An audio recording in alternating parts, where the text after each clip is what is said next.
कृष्णा कृष्णा हरे हरे, हरे राम राम राम हरे हरे।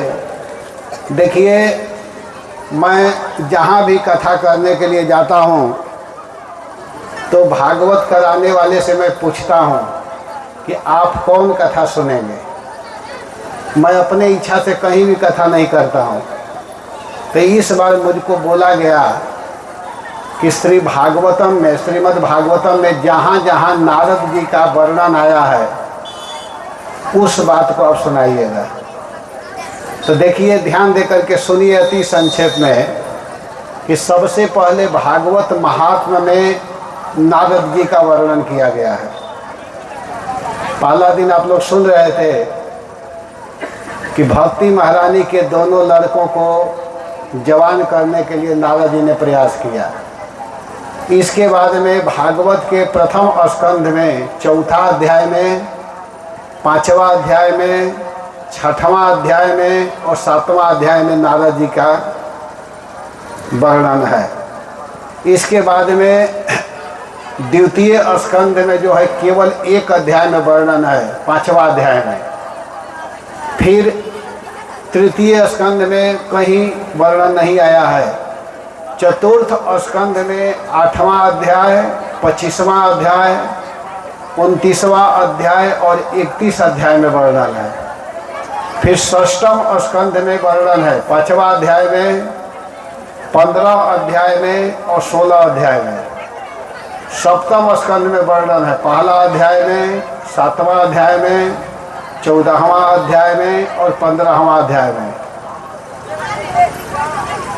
अष्टम स्कंध में 11 अध्याय में वर्णन है। इसके बाद में 10वें स्कंध में 10वां अध्याय में, 37वां अध्याय में, 69 अध्याय में, 70 अध्याय में और एकादश स्कंध में दूसरा अध्याय में वर्णन है। तो इस प्रकार संपूर्ण भागवत में जहाँ तहाँ नारद जी आकर के कुछ उपदेश किए हैं।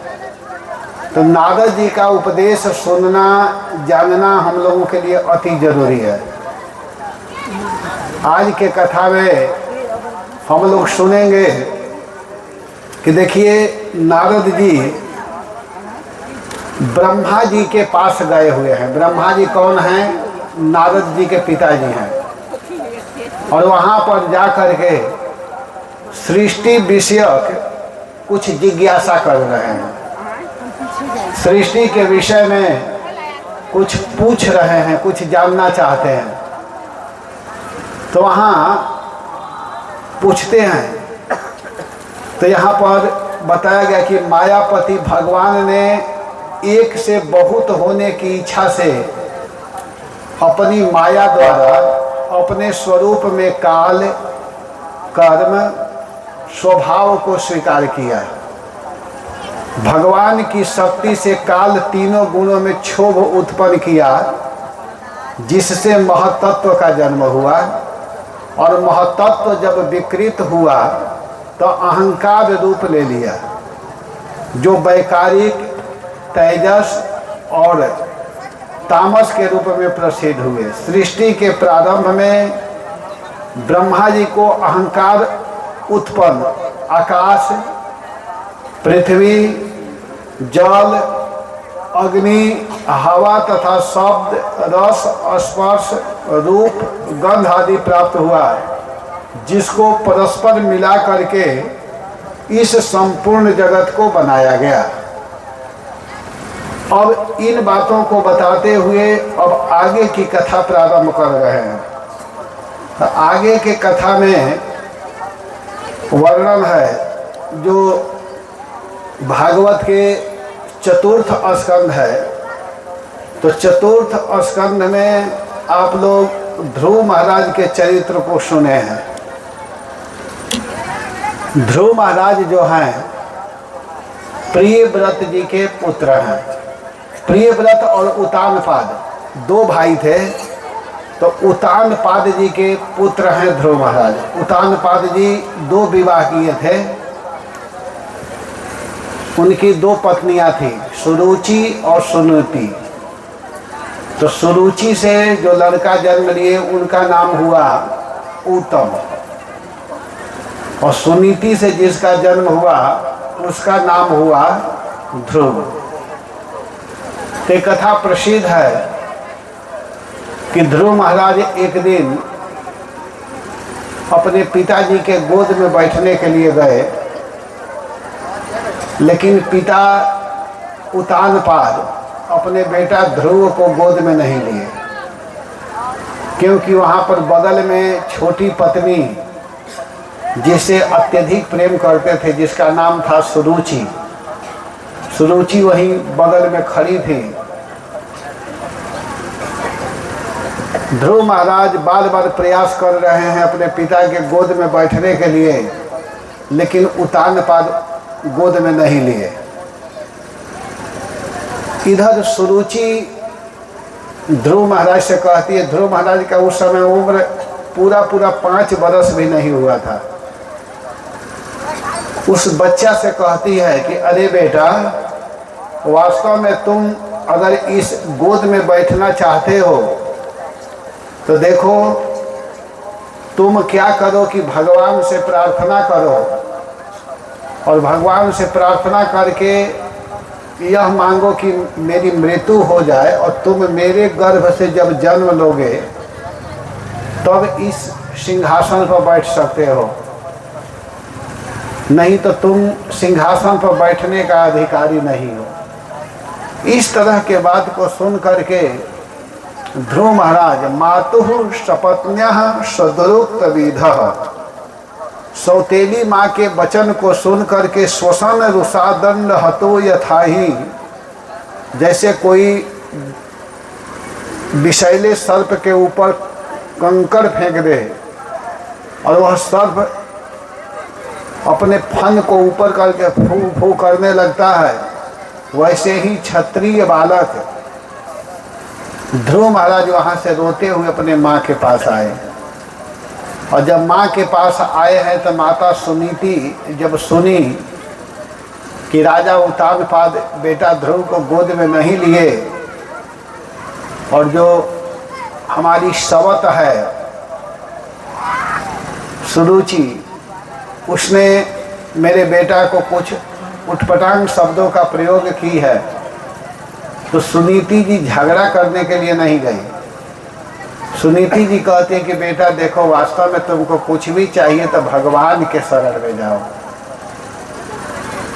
भगवान ही सबकी रक्षा करते हैं, सबका हित करते हैं, सबका भलाई करते हैं। देखिए, सुनीति माता चाहती तो लड़ाई कर सकती थी।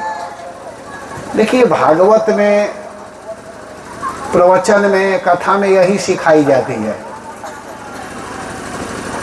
कि कहाँ कैसे रहना है। सुनीति माता का अधिकार है आधा संपत्ति पर, आधा धन पर, लेकिन लड़ाई नहीं कर रही है, अपने बेटा को बहुत सुंदर ज्ञान दे रही है। करेगी, हे मेरे बेटा, तुमको अगर वास्तव में कुछ चाह है, कुछ इच्छा है, तो तुम भगवान के शरण में जाओ, भगवान ही सबके रक्षा करने वाले हैं। छोटा सा बच्चा को जब माता सुनीति ने इस प्रकार की बात कही तो ध्रुव महाराज जानते हैं कहाँ के रहने वाले हैं। कानपुर के पास एक जगह है जिसका नाम है बीठू, गंगा जी के तट पर वह गांव है। मैं वहाँ गया हूँ, गंगा जी वहाँ बहती हैं। तो वह जंगल में था। अब माता सुनीति के वचन सुन करके ध्रुव महाराज अब जंगल में चल देते हैं, और जंगल में जब जा रहे थे उसी समय नारद जी मिल गए। देखिए, नारद जी वहाँ आ रहे हैं, और नारद जी आकर के भगवान के नाम का कीर्तन करते हुए चलते हैं। नारद जी ऐसे नहीं चलते हैं, भगवान नाम का कीर्तन कर रहे हैं। और जब नारद जी जंगल में आए, ध्रुव महाराज को देखे, तो ध्रुव महाराज को देख करके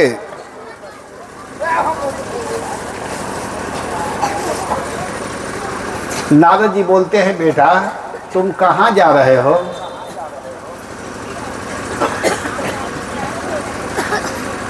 नारद जी के बात को सुनकर के ध्रुव महाराज ने कहा कि मैं भगवान के पास जा रहा हूँ, मुझे ऐसा स्थान ऐसा पद प्राप्त करना है जिसको मेरे पिताजी, मेरे दादाजी, दादा के भी पिता जिस स्थान को प्राप्त न किए हों, मुझे ऐसा स्थान प्राप्त करना है। मैं बहुत बड़ा स्थान प्राप्त करना चाहता हूँ जिसको मेरे पिता, मेरे दादाजी, बाबा आदि न प्राप्त किए हों, इतना बड़ा स्थान प्राप्त करना चाहता हूँ। इस तरह की बात सुनकर के नारद जी हंसने लगे और नारद जी कहते हैं कि बेटा, तुम एक छोटा सा बच्चा हो, तुम्हारे पिताजी तुम्हारे लिए बहुत जोर से रो रहे हैं, अभी तुम्हारा खेलने खाने का समय है, किसी के बात को दुख नहीं मानना चाहिए बेटा, तुम घर लौट जाओ। तुम कहाँ जा रहे हो? अभी भजन करने का समय थोड़े है, जैसे आजकल के लोग बोलते हैं। आजकल के लोग क्या बोलते हैं? अरे अभी भजन करने का समय है, अभी तो खाने कमाने का समय है। लेकिन पता नहीं है, उससे पूछिए कि अच्छा बताओ कब भजन करने का समय है। अगर कोई पूछे कि ठीक है बच्चे पद में भजन करने का समय नहीं, तो कब भजन करना चाहिए? जवानी में? तो जवान व्यक्ति को तो भजन चालू कर देना चाहिए ना।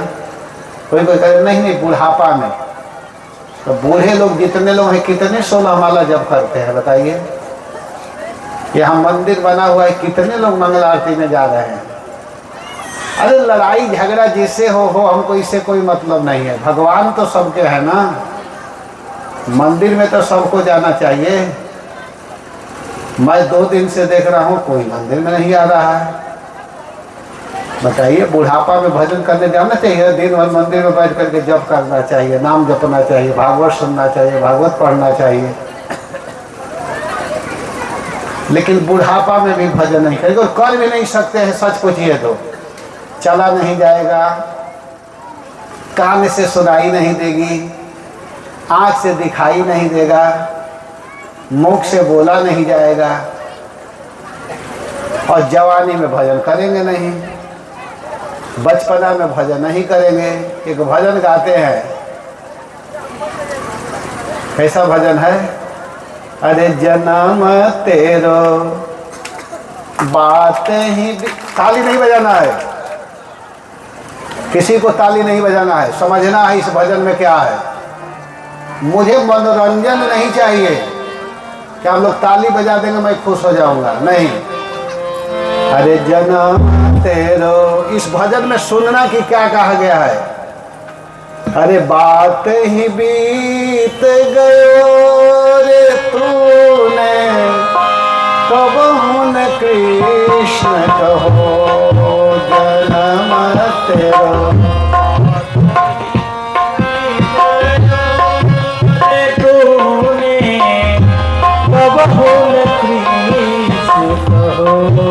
जन्म तेरो बात नहीं बीत गयो तूने, कब हम कृष्ण कहो जन्म तेरा। बात ही बीत गयो तूने, कब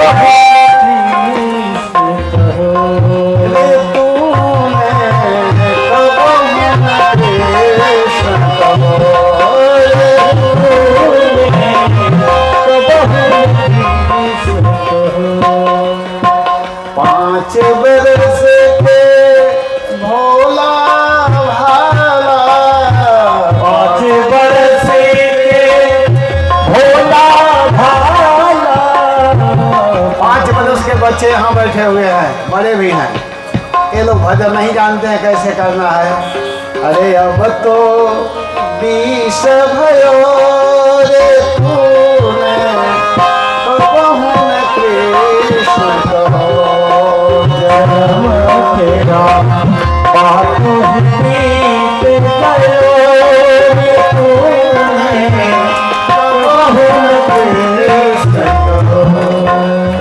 बरस वालों से जाकर पूछिए, मोबाइल चलाएंगे।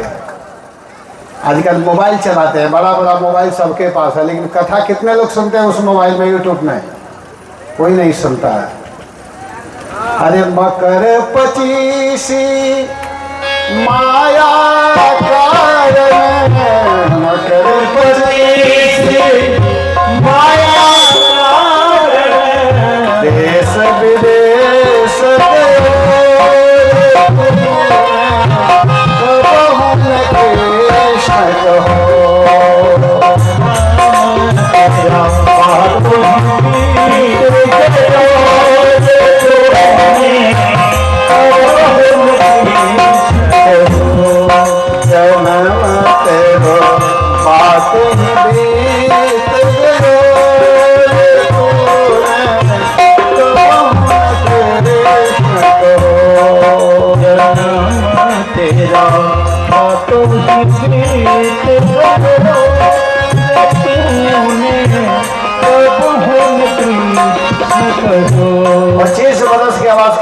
क्या करते हैं? नौकरी करने के लिए जाते हैं। नौकरी करने के लिए देश में भी करते हैं और विदेशों में भी जाते हैं। 30 बरस की अब मती उपजी, 30 बरस की अब मती उपजी, 30 बरस की अब मती उपजी, 30 बरस की अब मती उपजी।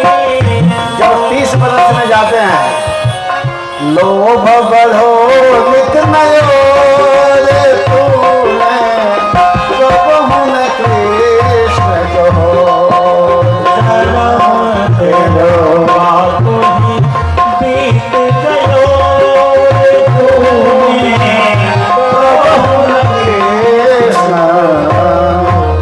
भजन सबको मालूम है। इसमें क्या बताया गया कि छोटे अवस्था में भजन नहीं किए, 20 बरस में गए भजन नहीं किए, 25 में गए कमाने के चक्कर में पड़ गए, 30 बरस में गए लोभ बढ़ता गया, और 30 के बाद सच पूछिए तो 35 के बाद 40 होते होते सब बूढ़े हो जाते हैं। भले कोई माने कि मैं जवान हूँ, लेकिन बूढ़े हो जाते हैं। 40 के बाद सब बूढ़े।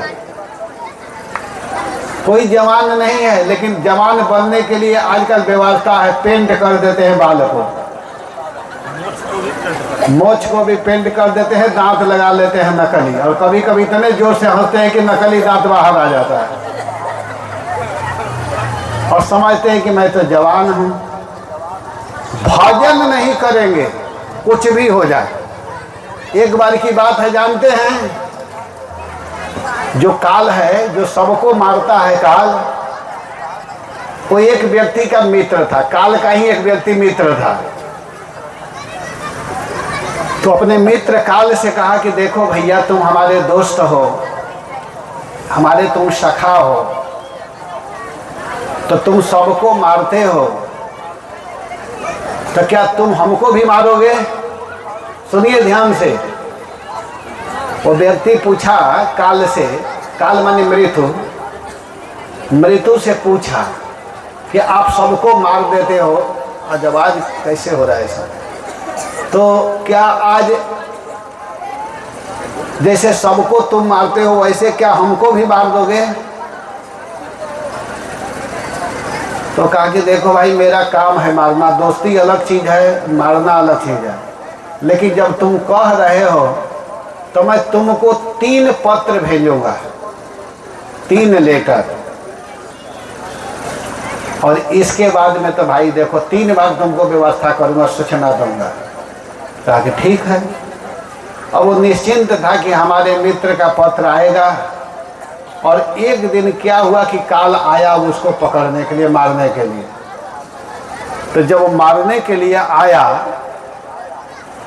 तो कहा कि देखो भाई, तुम बहुत गड़बड़ कर रहे हो, तुम हमको बोला था कि 3 पत्र भेजूंगा, एक भी बिना पत्र दिए तुम हमको आज मारने के लिए आ गए हो, ऐसा धोखाधड़ी नहीं करनी चाहिए।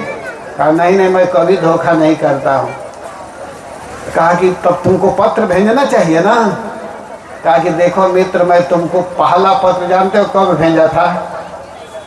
तुम्हारा बाल जब सफ़ेद होना चालू हुआ, ये मेरा पहला पत्र था। लेकिन तो क्या किया कि पेंट खरीद करके काला कर लिया, उस पत्र को पढ़ा ही नहीं। दूसरा पत्र मैं कब भेजा? दूसरा पत्र मैं भेजा कि तुम्हारे आंख से दिखाई देना कम होने लगा, लेकिन तुम इतना चालाकी किया कि चश्मा लगा लिया। ये दूसरा पत्र था मेरा। और तीसरा पत्र मैं भेजा जब तुम्हारे कान से सुनाई नहीं दे रहा है, मुख से बोला नहीं जा रहा है, दांत टूट गया है, फिर भी तुम दांत लगा करके नकली उस तीसरे पत्र पर भी ध्यान नहीं दिए हो, तो इसमें मेरा कहाँ दोष है बताओ? देखिए, सबको मौका मिलता है, लेकिन कोई उसको याद नहीं रखते हैं, भूल जाते हैं। यही तो माया है। लेकिन जो बुद्धिमान व्यक्ति है वो नहीं भूलते हैं।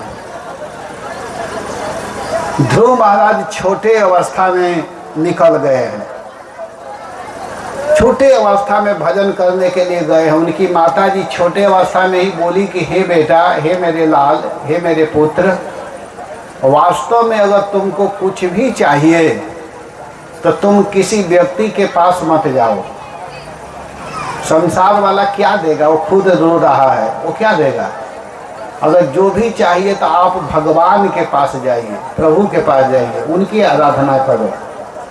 इतना सुन करके ध्रुव महाराज निकल गए और जंगल में गए। उसी समय नारद जी जब मिले तो नारद जी कहते हैं कि बेटा ध्रुव, तुम कहाँ जा रहे हो? अभी भजन करने का समय थोड़े है, अभी तो खेलने खाने का समय है।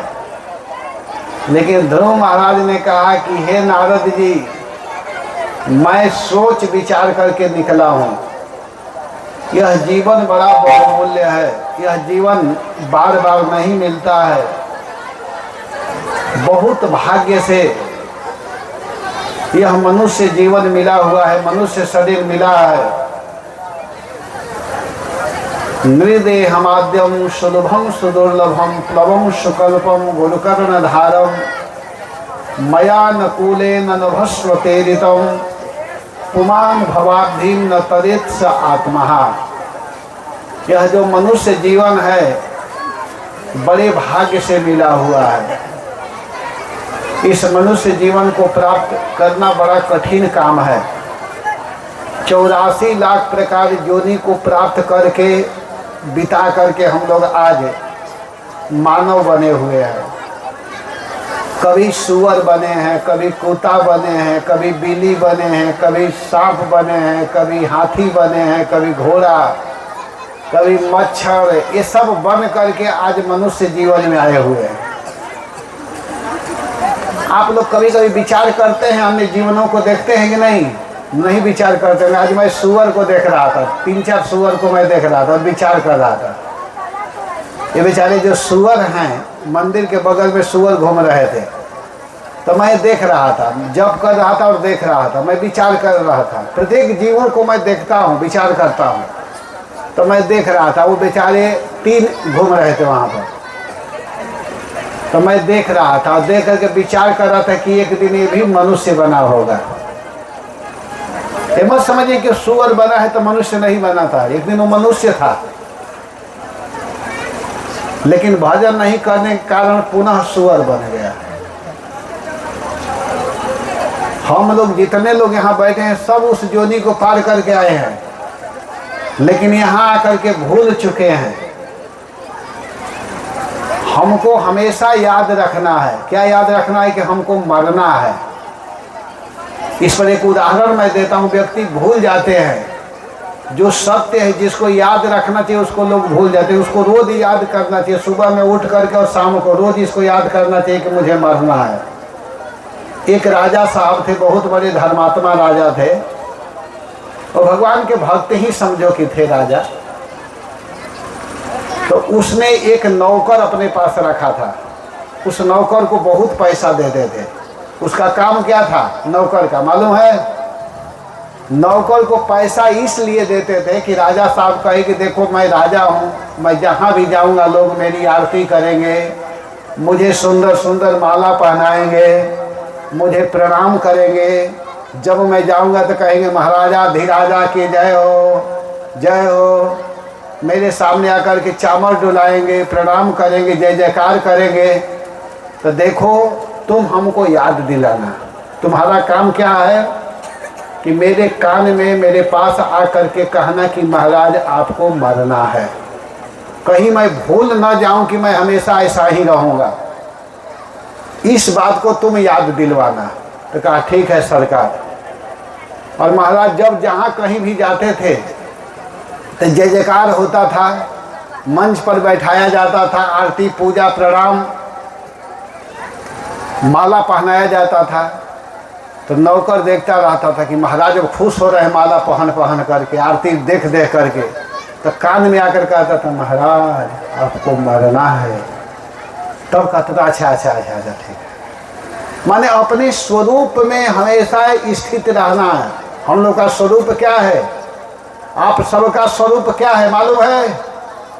रोटी खाना, सोना, भोग भोगना, भयभीत होना, आहार निद्रा भय मैथुनन चाहिए हमारा स्वरूप नहीं है। हमारा स्वरूप क्या है?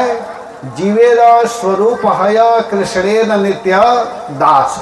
हम जीव हैं और हमारा स्वरूपगत धर्म है। हमको यह याद रखना है कि हम कृष्ण के सेवक हैं।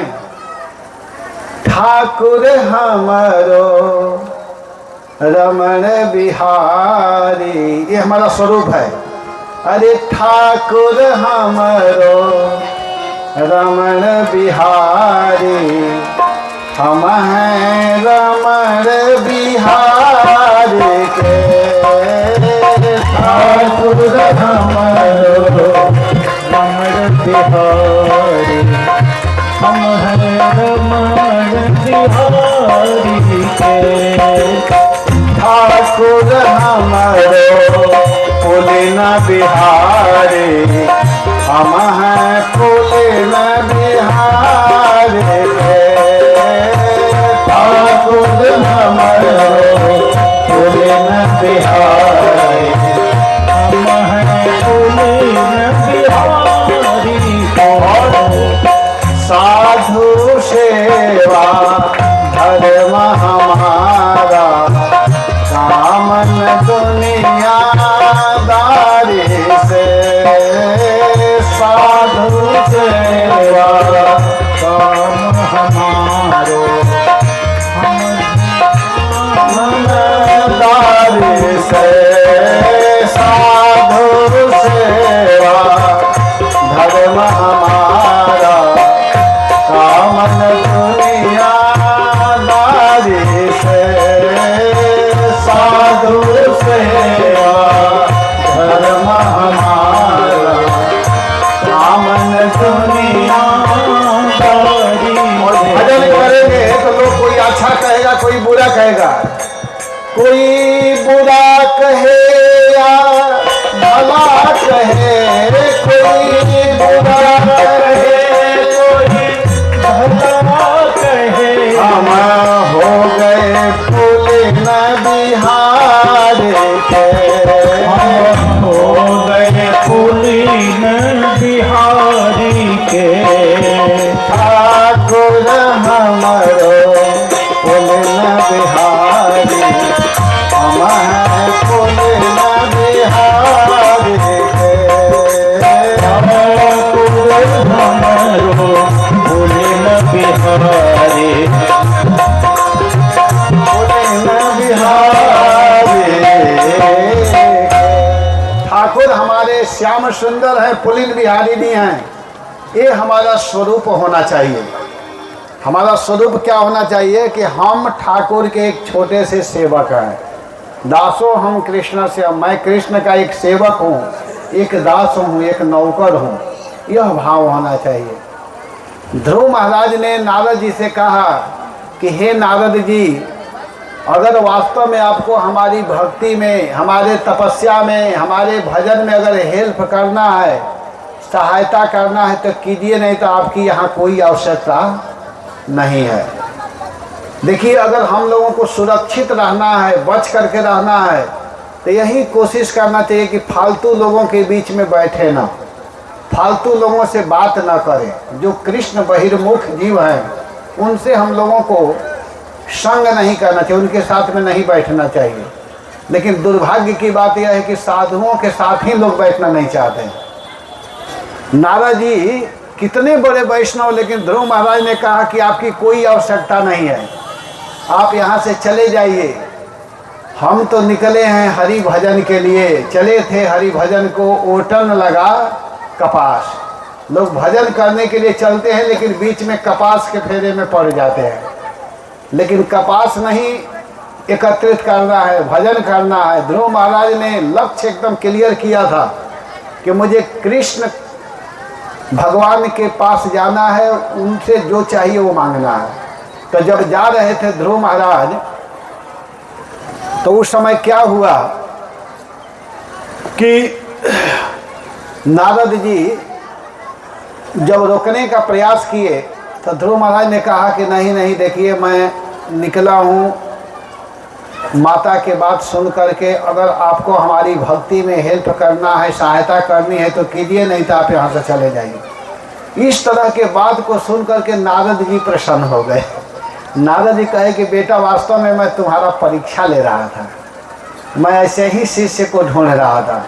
लेकिन देखो भजन करने का एक नियम होना चाहिए, एक विधि होना चाहिए। मनमाना भजन नहीं करना चाहिए। भक्ति के लिए भी गुरु बनाना पड़ता है। बिना गुरु के भगवान नहीं मिलते हैं। लेकिन गुरु किसे कहते हैं मैं कल बताया था। तो देखो तुम भजन करने जा रहे हो तो जानते हो भजन कैसे करना है। मैं भी तुम्हारे जैसे शिष्य को खोज रहा था, आज मुझे तुम मिल गए। देखो तुमको मैं एक सुंदर स्थान बता रहा हूँ और एक मंत्र दे रहा हूँ।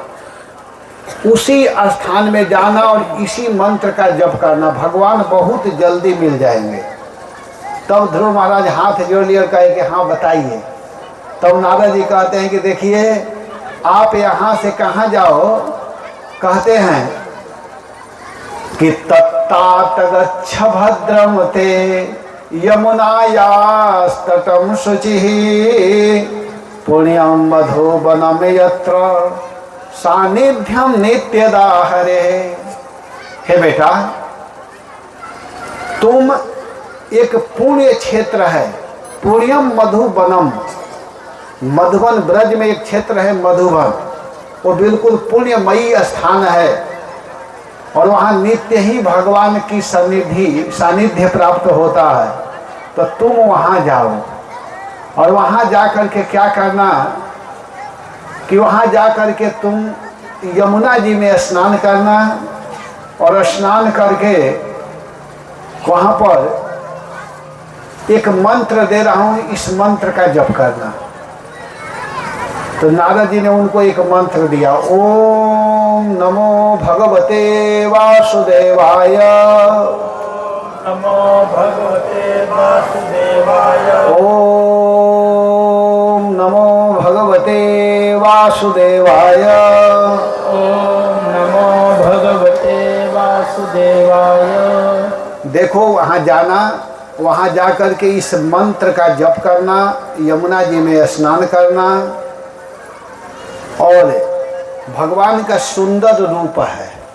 किस भगवान का भजन करना है तो उन्होंने बताया कि जो वसुदेव के पुत्र श्री कृष्ण हैं, यहाँ स्पष्ट बोल रहे हैं कि वहाँ जाओ, वहाँ वासुदेव की सन्निधि प्राप्त होगी।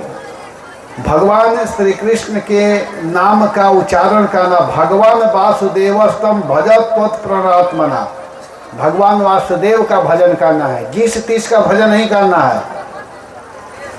ये नहीं कि मन किए कुछ भी भजना चालू कर दो, कुछ भी जपना चालू कर दो, कुछ भी रटना चालू कर दो, वैसे नहीं करना है। भगवान एक हैं और उस भगवान के पवित्र नाम का जप करना है। हरे कृष्णा कृष्णा कृष्णा हरे हरे, हरे राम राम राम हरे हरे। तो इस भगवान के पवित्र नाम का जप करना। देखिए नारद जी ने जब मंत्र दिया, स्थान बताया, तो ध्रुव महाराज बड़े सावधानी के साथ में ध्रुव महाराज निकल गए। ध्रुव महाराज विलंब नहीं किए, और देखिए गुरु के वचनों पर विश्वास और निष्ठा के कारण ध्रुव महाराज ने 5-6 महीना में ही भगवान को प्राप्त कर लिया। गुरु वचनों में जिसको विश्वास होता है, निष्ठा होती है, तो वह व्यक्ति बहुत जल्दी भगवान को प्राप्त कर लेता है। नारद जी के वचन को सुन करके ध्रुव महाराज मधुबन में गए। प्रथम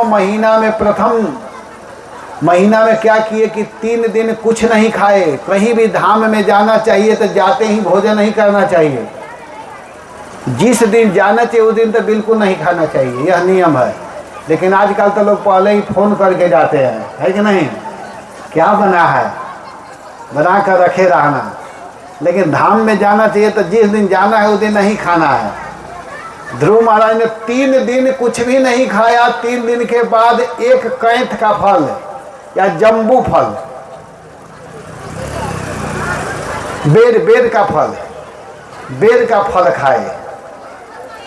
और इस प्रकार इसके बाद में क्या किया कि पहला महीना उन्होंने कैंथ होता है, एक कैंथ का फल होता है और बेर का फल, तो उसको ध्रुव महाराज ने पहला महीना में खाया। फिर 3 दिन कुछ नहीं खाए। दूसरे महीना में क्या किए कि 6 दिन तक कुछ नहीं खाए और 6 दिन के बाद सूखा घास खाए। फिर 6 दिन के बाद कुछ नहीं खाना, ऐसे 6 दिन पर खाए। तीसरा महीना में क्या किए कि 9 दिन तक कुछ भी नहीं खाए, इसके बाद जल पिए। चौथे महीना में जल पीना भी बंद, 12 दिन तक कुछ नहीं खाए, इसके बाद हवा पी करके रहे। 5वें महीना में हवा को भी रोक लिए, श्वास को भी। सभी जीव व्याकुल होकर के ब्रह्मा के शरण में गए, ब्रह्मा आदि भगवान के शरण में गए और वहीं भगवान ध्रुव महाराज को दर्शन दिए। तो देखिए नारद जी का जो मंत्र था इतना तगड़ा था, उस मंत्र के कारण नारद जी ने इतना सुंदर प्रीचिंग किया कि एक छोटा सा बच्चा भगवान के नाम जप करके भगवान को प्राप्त कर लिया। तो ये नारद जी की भूमिका है। यहाँ नारद जी की कथा कहनी है, मुझे ध्रुव महाराज की कथा नहीं सुनानी है। तो इस प्रकार नारद जी ने यहाँ पर कृपा किया। वही नारद जी एक बार जानते हैं किसके पास गए थे? बरहिस्मद। पुरंजनों उपाख्यान में वर्णन आता है कि प्राचीन बरही के निकट गए, प्राचीन बरही के पास। प्राचीन बरही कौन है? तो इसका वर्णन करते हुए कहते हैं कि पृथु के पुत्र विजिताश्व के हविर्धान और हविर्धान की बरहिस्मद, जिसको प्राचीन बरही भी कहते हैं। तो वहाँ गए और वहाँ जा कर के उन्होंने उनको समझाने का प्रयास किया। नारद जी प्राचीन बरही के निकट आकर के कर्म के दोषों को स्पष्ट करते हुए पुरंजनों उपाख्यान का श्रवण कराया, उनको बताया। प्राचीन बरही वो ऐसे राजा थे कि वे जहाँ जहाँ यज्ञ कर रहे थे चटाई बिछा करके, पूसा का चटाई बिछाने के कारण एक जगह से दूसरे जगह, दूसरे से तीसरे, तीसरे से चौथे, जहाँ जहाँ कुसा बिछाए थे चटाई, वहाँ कुसा ही कुसा हो गया था। इतना बड़ा यज्ञ किए थे, लेकिन उनका जो आसक्ति है वह समाप्त नहीं हुआ था। तो वहाँ नारद जी गए और नारद जी जा करके पुरंजन नामक एक पुरंजनों उपाख्यान की कथा सुनाया। उन्होंने बताया कि देखिए पुरंजन नामक एक बड़ा यशस्वी राजा था और ज्ञात नामक उसका एक मित्र था। कोई उसके चेष्टाओं को समझ नहीं सकता था। राजा पुरंजन के मनोकुल संसार में कोई नगर नहीं मिला। एक दिन हिमालय के दक्षिणवर्ती भारतवर्ष में एक 9 द्वार वाले नगर देखा। वह सब प्रकार से सुलक्षणों से संपन्न था। सोना, चांदी, मोती, पान्ना, वैदूर्य आदि मणियों से बना हुआ था। वहाँ पर अनेक प्रकार के बगीचे, सरोवर आदि थे। उसके साथ में एक सुंदरी, वहाँ पर एक अकस्मात स्त्री आई और उसके साथ 10 सेवक थे। प्रत्येक सेवकों के 100 नायिकाएं पति थे और एक 5 फन वाला सांप उसका द्वारपाल था। सौंदर्य में वह साक्षात उमा रामा ब्रह्माणी के समान दिखाई दे रही थी। और राजा पुरंजन उनके सौंदर्य पर मुग्ध होकर के पत्नी बनाने के लिए याचना किया। तब वह बाला हंसते हुए अनुमोदन किया कि ठीक है, मैं भी आपको चाहती हूँ। उन्होंने कहा कि मेरे द्वारा प्रस्तुत किए हुए इच्छित भोगों को भोगते हुए इस नगर में निवास कीजिए। भला आपको छोड़ करके और किसके साथ रमण करोगे? अहो, इस लोक में गृहस्थ आश्रम ही धर्म, अर्थ, मोक्ष, काम आदि सुख को देने वाला है। तो इस प्रकार कह करके वह उसमें आसक्त हो गया, और इतना आसक्त हो गया कि वह व्यक्ति भूल गया अपने आप को। उसी में इतना रम गया, इतना रम गया, इतना रम गया कि अब क्या कहा जाए। अब इसकी लंबी कथा है। अंत में प्रश्न होगा कि वह कौन था अवज्ञात, वो कौन पुरंजनी, कौन पुरंजन? तब नारद जी कहते हैं कि देखो, यह पुरंजन कोई दूसरा नहीं है। इसको बताते हुए नारद जी कहते हैं कि देखिए महाराज, प्राचीन बरही के जिज्ञासा करने पर देवर्षि नारद ने उसका तात्पर्य बताया। कहा कि पूर्व का मतलब होता है नगर, शरीर का निर्माण अपने कर्मों से कर लेता है, उसे पुरंजन जीव कहते हैं। जीव का सखा जो अविज्ञात नाम का सखा था वह ईश्वर है, और अविज्ञात नाम से कहा गया है क्योंकि इसके नाम, गुण और कार्यों की जानकारी जीव को नहीं होता है। जब जीव पुरंजन को विषय भोगने की इच्छा हुई तो वह दूसरे शरीर की अपेक्षा 9 द्वार, 2 हाथ, 2 पैर वाला मानव देह ही पसंद किया। जीव उसी को पसंद किया। बुद्धि या अविद्या ही पुरंजनी है। इस शरीर में जो बुद्धि है वही पुरंजनी है, और पुरुष इसी का आश्रय लेकर के इंद्रियों द्वारा विषयों को भोगता है। 10 इंद्रियां पुरंजनी के मित्र हैं। जो 10 इंद्रियां हैं वही पुरंजनी के मित्र हैं। इंद्रियों की वृत्तियां ही उसकी सखियां हैं। प्राण, अपान, व्यान, उदान, समान, 5 वृत्तियों वाला 5 वायु ही नगर के 5 रक्षक सर्प हैं। इंद्रियों के नामक मन ही 11वां महाबली योद्धा है। 2 नेत्र गोलक, 2 नासिका छिद्र, 2 कर्ण छिद्र, मुख, लिंग, गुदा, ये 9 द्वार है। इस शरीर में 9 छिद्र है, इसी को 9 द्वार कहते हैं। और इसमें 2 नेत्र गोलक, 2 नासा छिद्र और 1 मुख, 5 पूर्व के द्वार है। दाहिने कान दक्षिण द्वार और बाएं कान उत्तर का द्वार है। गुदा और लिंग भी नीचे के 2 छिद्र पश्चिम के द्वार हैं। इनके द्वारा जीव पुरंजन विषयों को भोगता है। शरीर रथ है, उसमें ज्ञानेंद्रिय 5 घोड़े हैं, और संवत्सर उपकाल उसका अप्रहित वेग है। पाप पुण्य 2 पहिए हैं। 3 गुण, ध्वजा, 5 प्राण इंद्रिया, ये 5 डोरियां, मन बागडोर है, बुद्धि सारथी है, सुख दुख आदि जो है वो जुए हैं, विषय आयुध है, त्वचा आदि 7 धातुएं उसके आवरण हैं। इस रथ पर चढ़ करके जीव रथी मृग तृष्णा के समान मिथ्या विषयों की ओर दौड़ता है। इंद्रियों द्वारा विषयों का अन्यायपूर्वक ग्रहण करना ही उसका शिकार है, खेलना है। संवत्सर साल ही चंडवेग नामक गंधर्व है। 360 गंधर्व दिन और रात हैं। 360, 365 जो है वही गंधर्वियाँ रात्रियाँ हैं। वृद्धा अवस्था ही काल कन्या है। जो वृद्धा अवस्था है वही काल कन्या है। और मृत्यु रूप भय ही यवन राज ने लोक का संहार करने के लिए बहिन रूप में स्वीकार किया है। मृत्यु के ओर ले जाने वाला शीत उष्ण ज्वर ही प्रज्वर है। इस प्रकार बरहिस्मन तुम इन कर्मों में परमार्थ बुद्धि मत करो, ये सुनने में प्रिय है। श्री हरि संपूर्ण देहधारियों के आत्मा नियामक स्वतंत्र करण है। उनके चरण को आश्रय से ही सबका कल्याण हो सकता है। इस प्रकार नारद जी ने बताया कि देखो, अगर वास्तव में तुम अपना हित चाहते हो, अपना कल्याण चाहते हो, अपना भलाई चाहते हो, तो तुम क्या करो कि इन सब आसक्ति को छोड़ करके भगवान का ही आश्रय लो। हरे कृष्णा कृष्णा कृष्णा हरे हरे, हरे राम राम राम हरे हरे। जब तक तुम भगवान के शरण में नहीं जाओगे कल्याण होने वाला नहीं है। इसलिए भगवान के शरण में जाना होगा।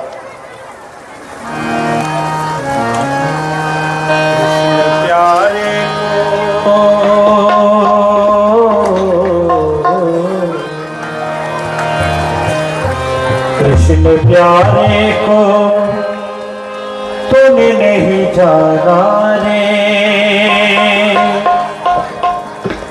नहीं जाना रे, रहा दुनिया में हरदम दीवाना रे, हरदम दीवाना रे। कृष्ण प्यारे को, कृष्ण प्यारे को तुम नहीं जाना रे, नहीं जाना रे, नहीं जाना रे, दुनिया में हरदम दीवाना रे, दुनिया में हरदम दीवाना रे, दुनिया में हरदम दीवाना रे।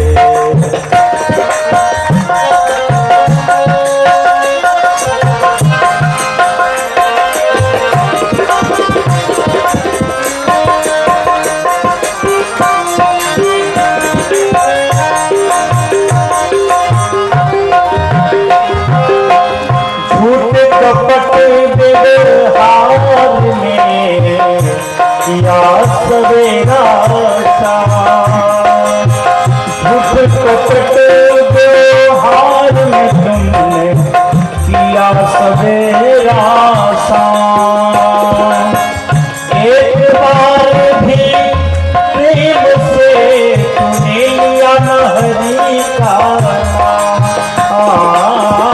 एक बार तूने प्रेम से लिया न हरि का नाम करता है,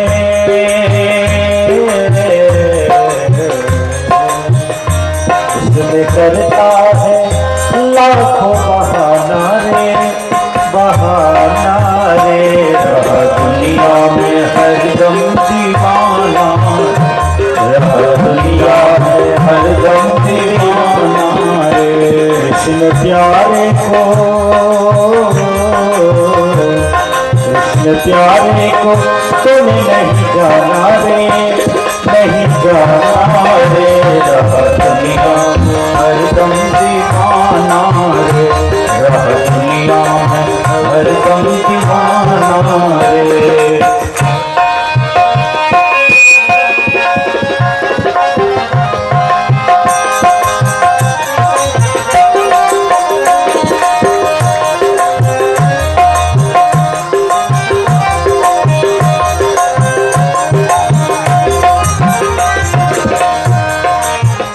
धन दौलत से एक दिन खाली होगा, धन दौलत से एक दिन खाली होगा, धन दौलत से एक दिन खाली होगा, धन दौलत से एक दिन खाली होगा। अंत समय भगवान का भजन चलेगा साथ, अंत समय भगवान का भजन चलेगा, भजरे भक्ति का, भजरे भक्ति का मन में खजाना रे, खजाना रे, दुनिया में हरदम दीवाना रे, दुनिया में हरदम दीवाना रे। कृष्ण प्यारे को, कृष्ण प्यारे को तुम्हें नहीं जाना रे, नहीं जाना रे, दुनिया में हरदम दीवाना रे, दुनिया में हरदम दीवाना रे।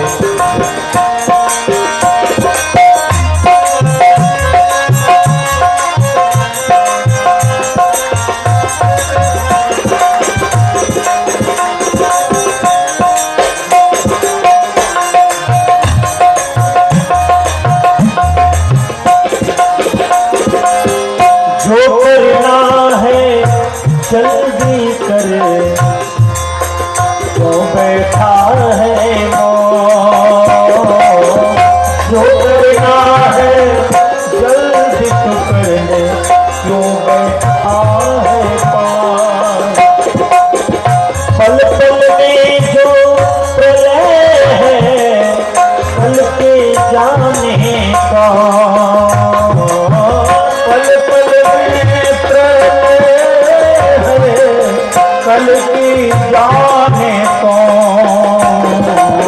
अब तो ना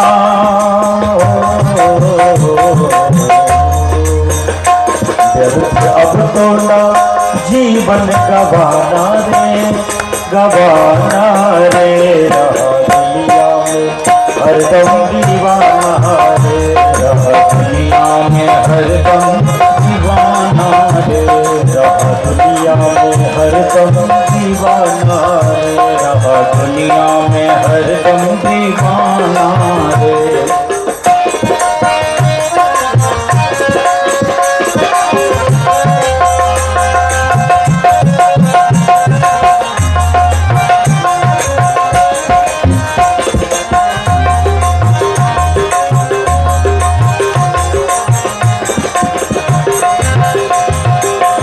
कहीं न उसको ढूंढ तू, कर ले यह विश्वास, कहीं न उसको ढूंढ तू, कर ले मन विश्वास, कहीं न उसको ढूंढ तू, कर ले यह विश्वास, कहीं न उसको ढूंढन तो कर ले यह विश्वास। प्रेम बिंदु को देख कर आते हैं प्रभु पास, प्रेम बिंदु को देख कर आते हैं प्रभु पास, प्रेम बिंदु को देख कर आते हैं प्रभु पास, प्रेम बिंदु को देख कर आते हैं प्रभु पास। से बढ़कर है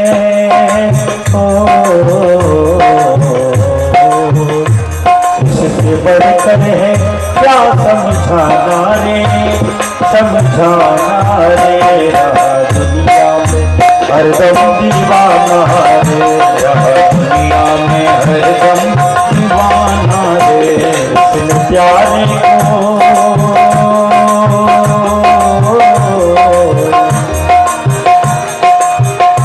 कृष्ण प्यारे को तूने नहीं जाना रे, नहीं जाना रे, रहा दुनिया में हरदम दीवाना रे, रहा दुनिया में हरदम दीवाना रे, रहा दुनिया में हरदम दीवाना रे।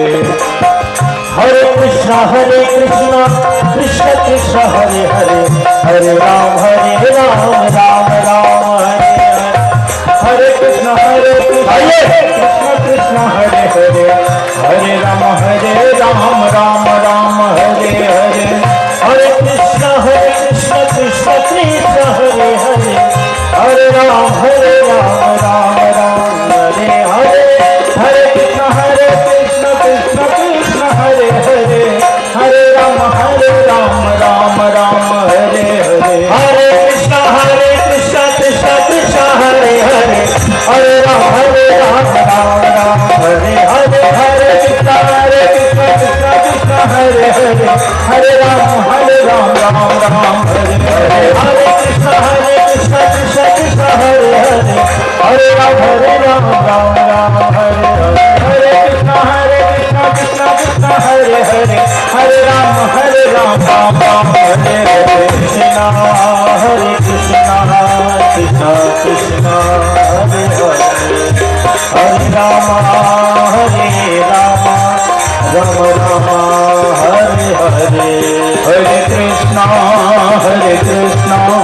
कृष्ण कृष्ण हरे हरे, हरे राम राम राम हरे हरे। बोले वृंदावन बिहारी लाल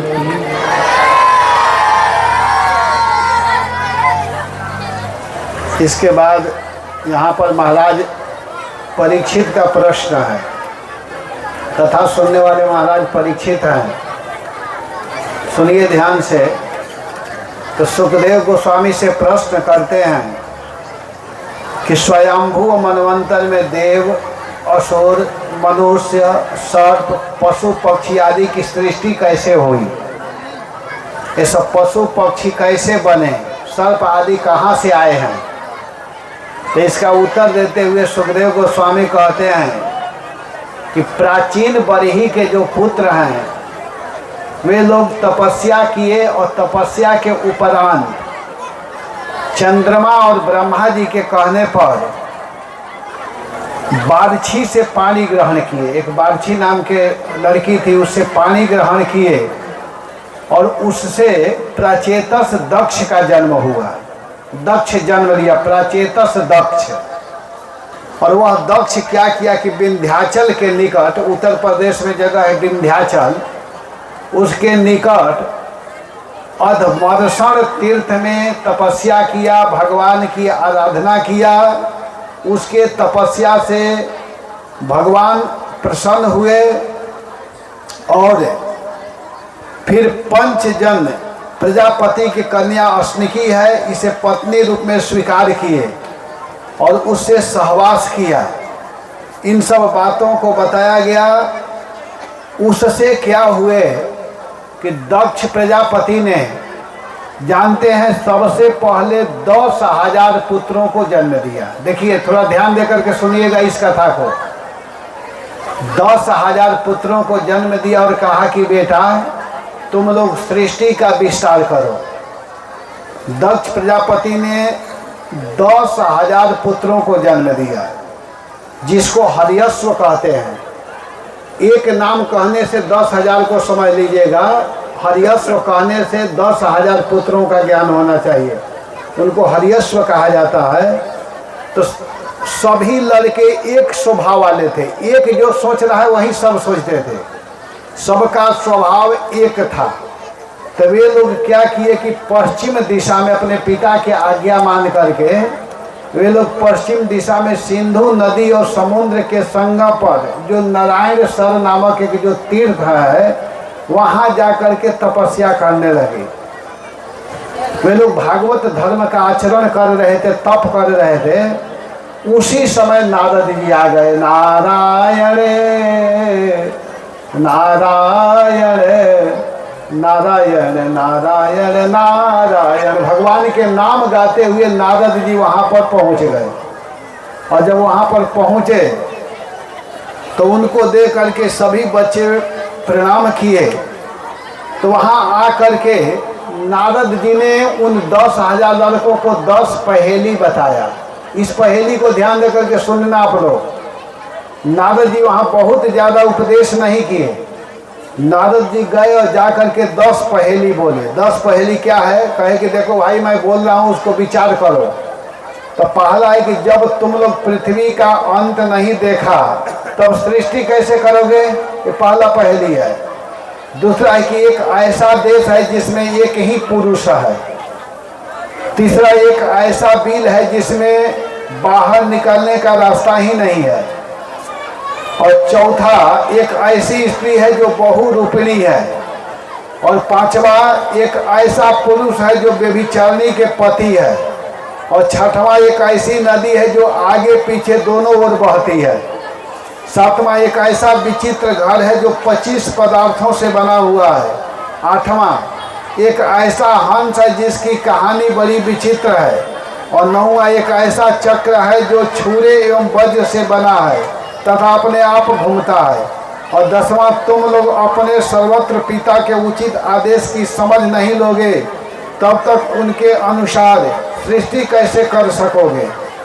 इतना कह करके नारद जी चले गए। कहे कि भाई इसको पता लगाओ। तो वे लोग देवर्षि के गूढ़ वचन को सुनकर के स्वयं बुद्धि से विचार किए कि यह, देखिए अब क्या विचार किए, हरि बोल सुनिए रामेश्वर प्रभु, ध्यान देकर के सुनिए, खास करके आप ध्यान दीजिए, और लोग तो बात कर रहे हैं, सुनिए, ये बड़ा महत्वपूर्ण प्रसंग है, इसलिए मैं एक दो भक्तों को ध्यान देने के लिए कह रहा हूँ कि 10 प्रश्न यहाँ किया गया, 10 गूढ़ रहस्य बताया गया। तो वे लोग अपने आप विचार करने लगे। नारद जी बहुत ज़्यादा प्रवचन नहीं किए और इतना कह करके चले गए। तो वे लोग क्या किए कि विचार किए कि यह लिंग शरीर ही पृथ्वी है, इसका अंत विनाश, देखे बिना मोक्ष की अनुपयोगी कर्मों से क्या लाभ है। दूसरा, ईश्वर श्री कृष्ण ही एकमात्र पुरुष हैं और सब उनकी प्रकृति है। तीसरा, भगवत धाम ही वह बिल है, भगवान का धाम ही बिल है। और चौथा, बुद्धि ही बहुरूपणी स्त्री है। पांचवा, जीव ही वह पुरुष है, व्यभिचारिणी उल्टा बुद्धि का पति है।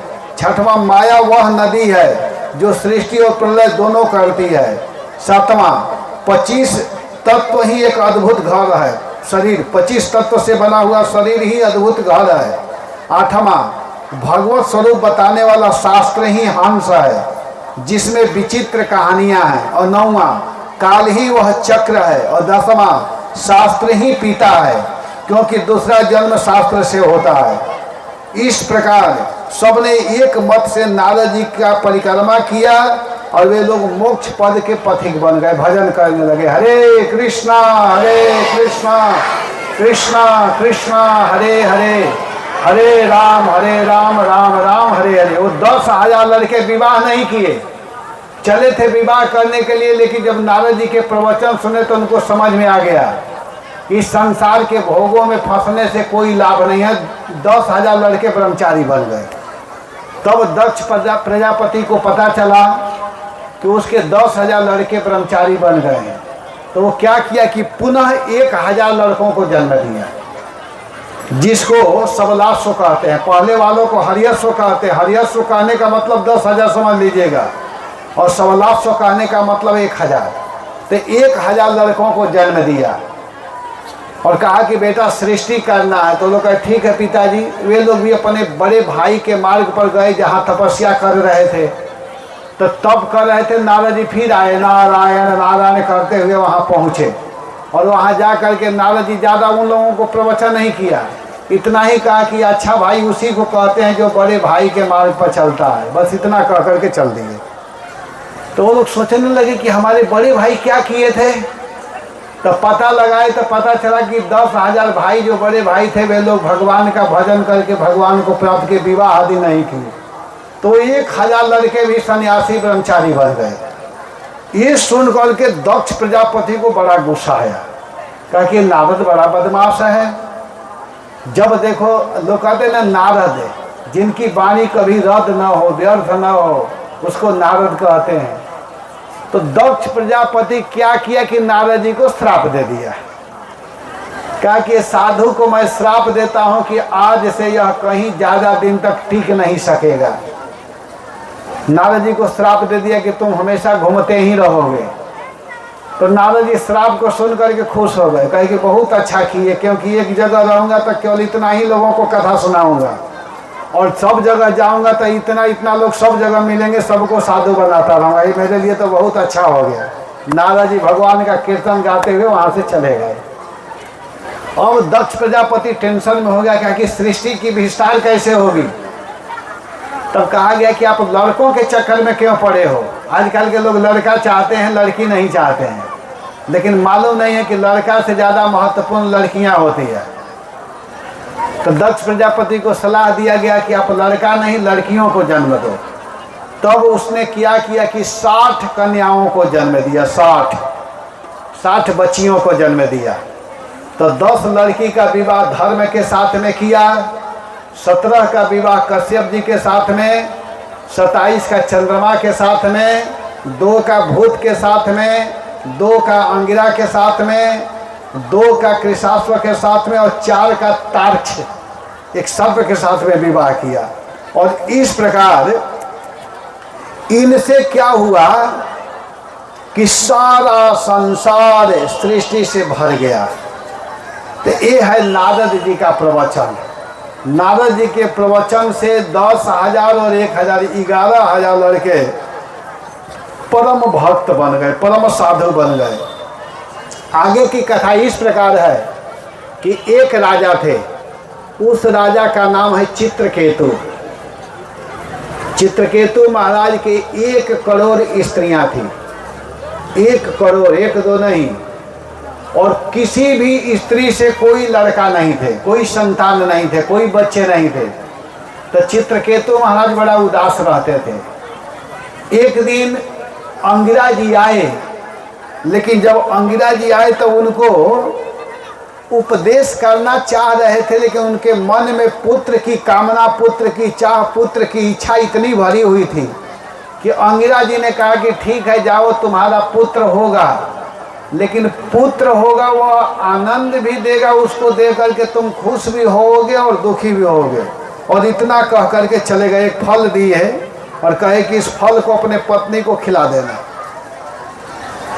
अब चित्रकेतु महाराज क्या किए कि उस फल को अब 1 करोड़ स्त्रियों को तो देंगे नहीं, तो उनकी जो सबसे बड़ी पत्नी थी जिसका नाम था कृतद्युति, कृतद्युति जी को ले जाकर के दिए फल। और उस फल को खाने से उनके गर्भ से एक सुंदर बच्चा जन्म लिया, बहुत सुंदर बालक जन्म लिया। और जब सुंदर बच्चा जन्म ले लिया तो अब क्या हुआ कि सारी स्त्रियां अब जलने लगी, क्योंकि चित्रकेतु महाराज बड़ी पत्नी के पास जाते थे बच्चा के कारण, तो स्वाभाविक ईर्ष्या द्वेष होने के कारण जलन होने लगा। सब लोग मिल करके उस बच्चे को विष पिला दी, जिसके कारण उसकी मृत्यु हो गई। अब चित्रकेतु महाराज रो रहे थे, जोर जोर से हाय बेटा, हाय बेटा, हाय हाय हाय हाय कर रहे थे। तो उस समय क्या हुआ कि वहाँ पर वही अंगिरा जी और नारद जी दोनों वहाँ पर आए। और आए तो अंगिरा जी कहते हैं कि देखो, मैं पहले ही तुमको बोला था ना कि जो बच्चा जन्म लेगा वो तुमको आनंद भी देगा और दुख भी देगा, तो तुम क्यों रो रहे हो? पहले ही मैं तुमको उपदेश करना चाह रहा था, लेकिन उस समय तुम्हारी आसक्ति पुत्र में होने के कारण मैं तुमको प्रवचन नहीं कर पाया। अतः अपने मन को विषयों से रोक करके अपने स्वरूपगत कर्तव्य के प्रति स्थिर हो जाओ। अब नारद जी वहाँ बोलना प्रारंभ करते हैं। नारद जी कहते हैं कि देखो हे राजन, हे चित्रकेतु, एकाग्र चित्त से मंत्रोपनिषद ग्रहण करो। 7 रात्रि में तुम्हारे सामने भगवान शंकरसन दर्शन देंगे। भगवान शंकर आदि भगवत युक्तियों ने भगवान शंकरसन का आश्रय लिया और क्या किए, नारद जी ने देखते ही देखते जो लड़का वहाँ पर शरीर छोड़ा हुआ था, उस लड़के को नारद जी अपने शक्ति बल से जीवित कर दिए। लड़के को कहे नारद जी जल छिड़कर कहे कि उठ जाओ, तो वह लड़का जेम ही उठ गया तो चित्रकेतु महाराज रोना प्रारंभ किए। कहे अरे बेटा तो कहाँ चला गया था? देवर्षि नारद सबके सामने ही बच्चे को खड़ा करा करके बोले, हे जीवात्मन, देखो ये तुम्हारे माता पिता शहीद सब लोग शोकाकुल हो रहे हैं, अपने इस शरीर में रह करके पिता के दिए हुए भोगों को भोगो। तो जानते हैं वह लड़का क्या बोला? नारद जी जब जीवित किए उस लड़का को, जो लड़का चित्रकेतु का पुत्र बन करके आया था, जब उसको जीवित किए तो वह लड़का बोलता है कि अरे देवर्षि जी, मैं कर्म के अनुसार देवता, कभी देवता बनता हूँ, कभी मनुष्य बनता हूँ, कभी पशु बनता हूँ, कभी पक्षी योनियों में जाता हूँ। न जाने मेरे कितने जन्म हुए हैं, उनमें से ये लोग किन जन्म में मेरे माता पिता हुए, बताइए कितने बार मैं इनका पिता बना हूँ। एक बार ये हमारे पिता बन गए तो अपने को मान रहे हैं कि मैं इनका बेटा हूँ। यथा वस्तु निपत पुण्यानि हेमा दीनि ततस्ततः पर्यटन्ति नरेश्वेश्वम जीवो यौन सुकर तुषु। जीव अपने कर्म के अनुसार अलग अलग योनियों में कभी देवता बनता है, कभी मनुष्य बनता है, कभी पशु बनता है, कभी पक्षी बनता है। तो इसलिए ये हमारे किस जीवन में पिता थे, इससे पहले तो कितने बार मेरे बेटा बन चुके हैं। तब चित्रकेतु महाराज को वैराग्य हुआ। नारद जी ने सामने प्रवचन करा करके दिखा दिया। इसको कहते हैं नारद जी। नारद जी चित्रकेतु महाराज को ऐसा ज्ञान दिलवाए तो उनको समझ में आ गया और उनको वैराग्य हुआ। और वह ऐसा वैराग्य हुआ कि वो पुत्र व्यामोह से अलग होकर के भगवान के भक्ति करने लगे। हरे कृष्णा कृष्णा कृष्णा हरे हरे, हरे राम राम राम हरे हरे। इस प्रकार देवर्षि नारद और महर्षि अंगिरा द्वारा प्राप्त ज्ञान को चित्रकेतु महाराज ने अपने जीवन में उतारा और वह भगवान को प्राप्त कर गए। ये है नारद जी की महिमा। तो देखिए वह नारद जी जो सबको उपदेश किए हैं, सबको ज्ञान दिए हैं, उसी नारद जी के विषय में रामचरितमानस में एक बहुत सुंदर कथा आती है कि नारद जी विचरण करते ही हैं। विचरण करते करते एक बार नारद जी को भी मोह हो गया था। नारद जी क्या हुआ कि एक बार विचरण करते हुए जा रहे थे तो जंगल में जा रहे थे, तब तक क्या देखे, हिमगिरी गुहा एक यति पावनी, बहसने पसुर सरे सुहावनी, बहसने पसुर सरे सुहावनी। नारद जी ने देखा कि बड़ा सुंदर वहां पर हिमगिरी, हिमालय में एक गिरी माने गुफा है, वहां पर बड़ा सुंदर हवा चल रहा है। वहां देखते हैं आश्रम परम पुनीत सुहावा, देख देव ऋषि अति मन भावा, देख देव ऋषि अति मन भावा। वहां देखे कि यह तो बड़ा सुंदर स्थान है। उस जगह को देख करके वहां क्या देख रहे हैं कि सुंदर वन है, सुंदर विपिन है, सुंदर सरोवर है। और सुमिरत हरहि श्राप गति बाधी, सहज विमल मन लागी समाधि, सहज विमल मन लागी समाधि। जिस नारद जी को श्राप लगा हुआ है, वह नारद जी जब वहां गए तो उनकी समाधि लग गई। इतना सुंदर जगह था। आनंद में हो गए और आनंद में होकर के माला करने लगे बैठ करके। बेचारे कथा करके थके हुए थे और जब वहां गए तो उनका मन लग गया भगवान में। सुमिरत, वहां इतने आनंद में भगवान का नाम जप रहे हैं। मुनि गति देखी सुरेश डराना, काम ही बोली की नसन माना, काम ही बोली की नसन माना। मुनि गति देख सुरेश डराना, मुनि के गति को, मुनि के भक्ति को देख करके सुरेश, सुरेश कहते हैं इंद्र को, इंद्र डर गया। इंद्र सोचने लगा कि कहीं यह इस तरह समाधि में बैठ करके भजन करेंगे तो कहीं यह मेरे स्थान को लेना नहीं न चाहते हैं। इसलिए वह क्या किया कि कामदेव के पास गया और कामदेव को कहा कि आप जा करके उनके ध्यान को भंग करो।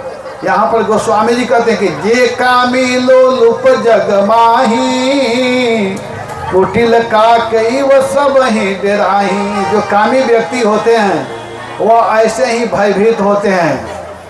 यहाँ पर कह रहे हैं कि सुख हार ले भाग सठ, स्वान निरख मृगराज, छीन ले ही जन जान जड़, तिम सुरपत हीन लाज। सुख हार ले भाग सठ, स्वान निरखी जुवराज।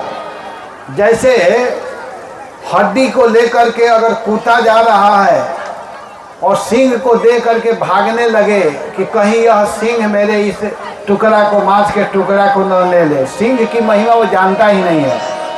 सिंह किसी का मारा हुआ मांस को नहीं खाता है, वो स्वयं मार करके खाता है। लेकिन कूता दे करके भागने लगे तो उसकी मूर्खता है।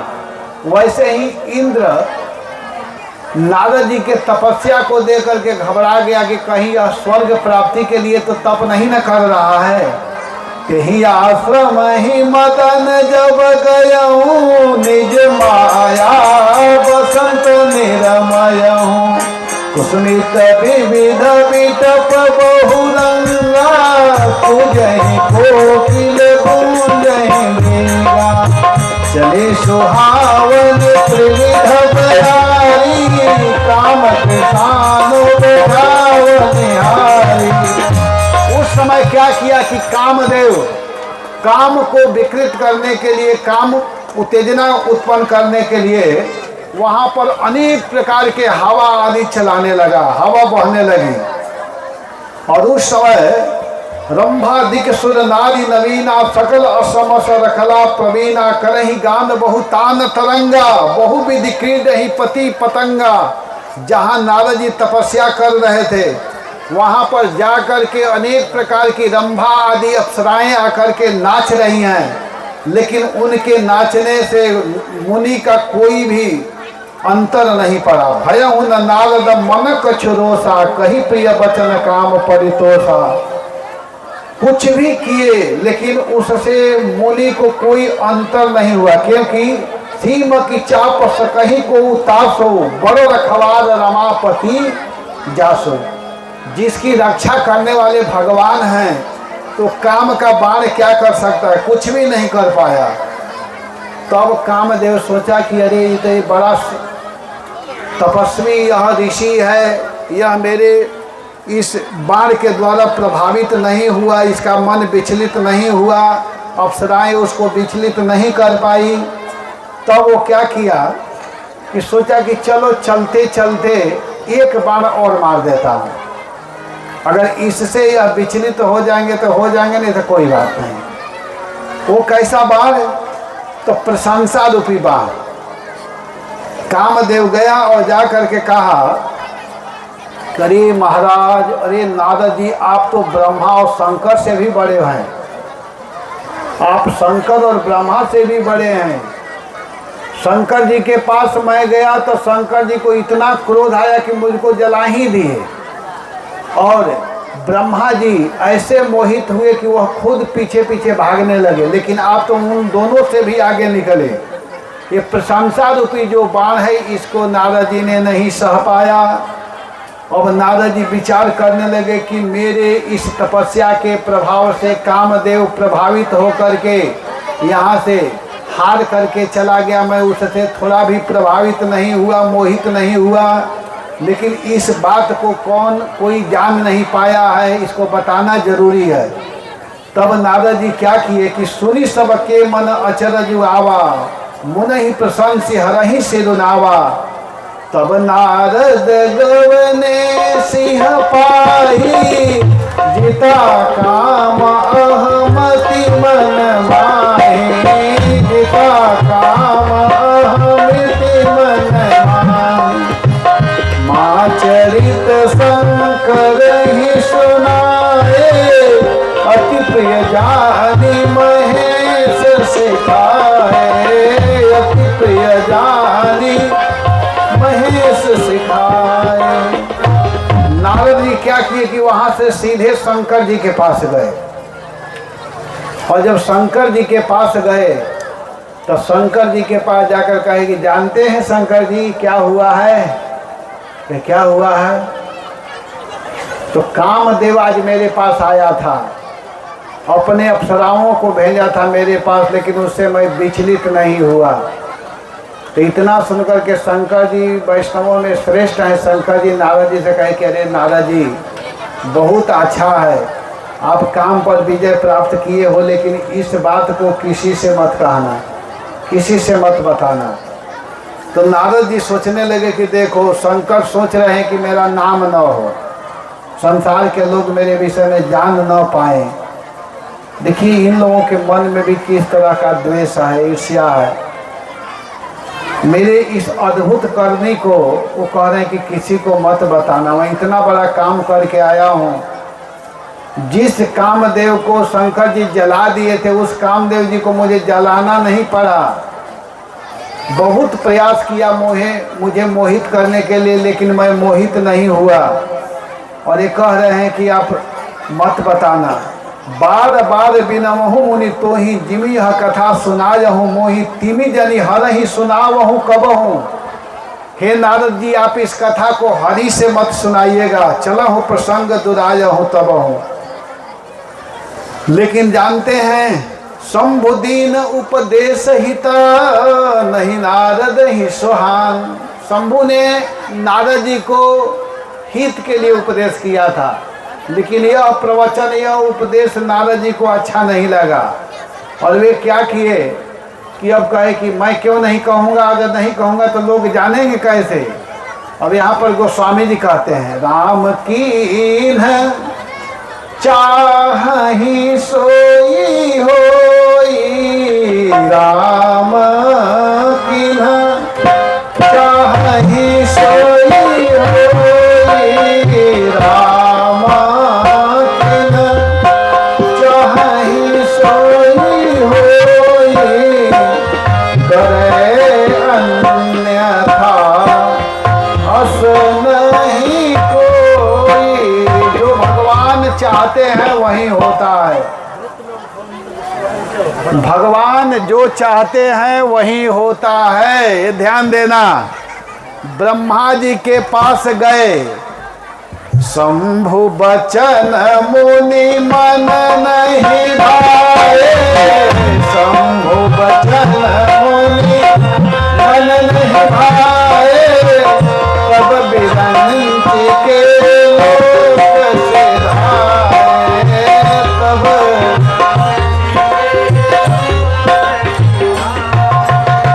तब विरंची के लोक से धाए, तब विरंची के लोक से धाए। शंभु बचन, शंकर जी ने जो कहा था वह मुनि को अच्छा नहीं लगा और वहाँ से सीधे अपने पिताजी के पास गए। और जब पिताजी के पास गए तो ब्रह्मा जी देख रहे हैं कि आज लड़का बड़ा घमंड में है, बात क्या है। तो नारद जी कहे, पिताजी जानते हैं मैं कामदेव पर विजय प्राप्त करके आया हूँ, काम ने मुझे कुछ भी नहीं बिगाड़ा। ब्रह्मा जी कहे, अच्छा। इसके ब्रह्मा जी भी कोई ज़्यादा उसको महत्व नहीं दिए। तो सोचने लगे नारद जी कि देखो ब्रह्मा जी हमारे पिताजी हैं, वो भी खुश नहीं हो रहे हैं, ये खुद काम के पीछे भाग गए थे और आज हम इस पर विजय प्राप्त करके आए हैं, फिर भी मेरी प्रशंसा नहीं कर रहे हैं। अब वो क्या किए कि भगवान के पास गए, भगवान जहाँ रहते हैं वहाँ गए और वहाँ जा कर के क्षीर सिंधु गवने मुनिनाथा, जहाँ बस से निवास श्रुति माथा, हरसि मिले उठी रमा निकेता, बैठे आसन ऋषि समेता, बोले बिहसी चराचर राया, बहुत दिनन की ननि मुनि दाया।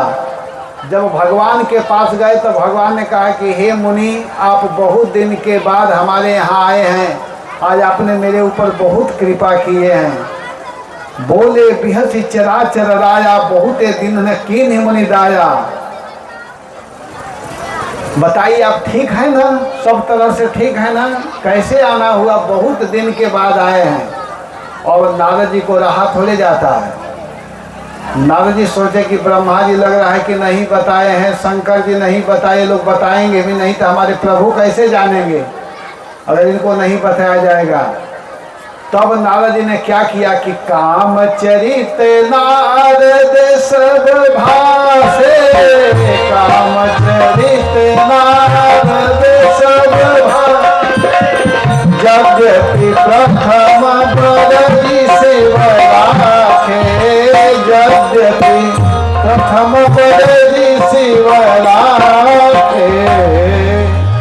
यद्यपि शंकर जी ने पहले ही माना किया था, लेकिन वो नारद माने नहीं और भगवान के पास जाकर के सब कुछ बता दिए। तो भगवान नारद जी से कह के अरे नारद, आप जैसे वैष्णव के लिए कौन बहुत बड़ी बात है,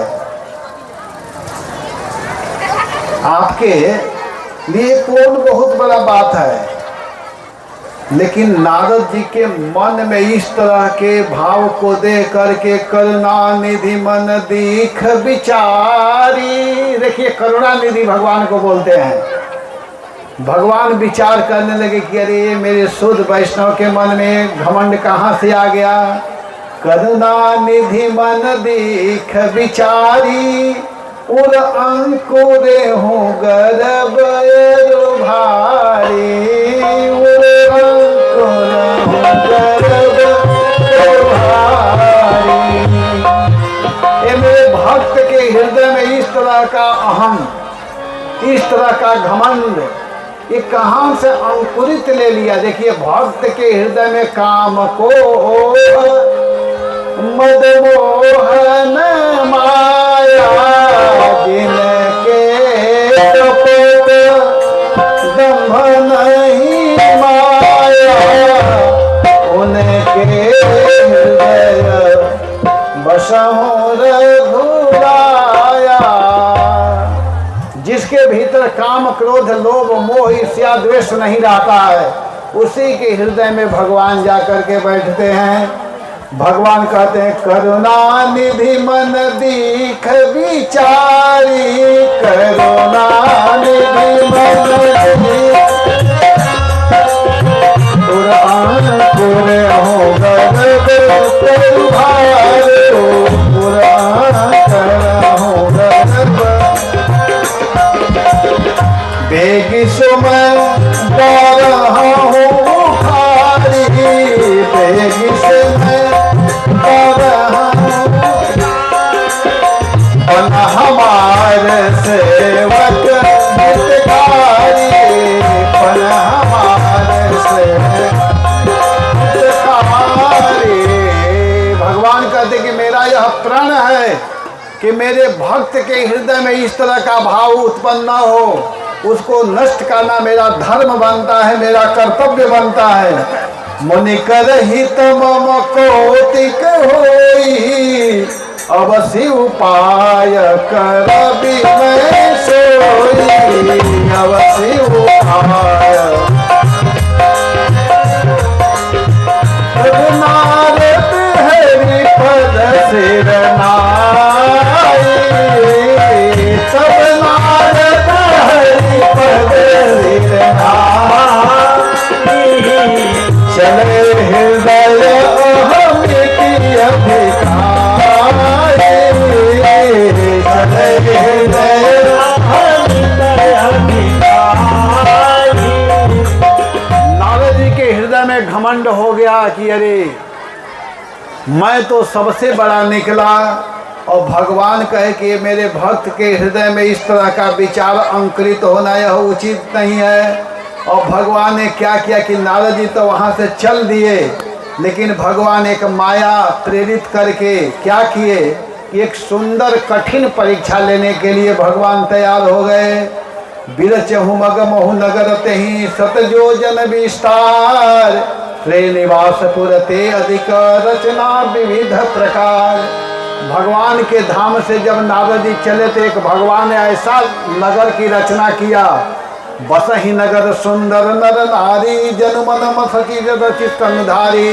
अब नारद जी देख रहे हैं कि बहुत सुंदर नगर है, और वहाँ क्या देखते हैं, विश्व मोहिनी तासु कुमारी, विश्व मोहिनी तासु कुमारी, प्रेम मोह के स्वरूप निहारी।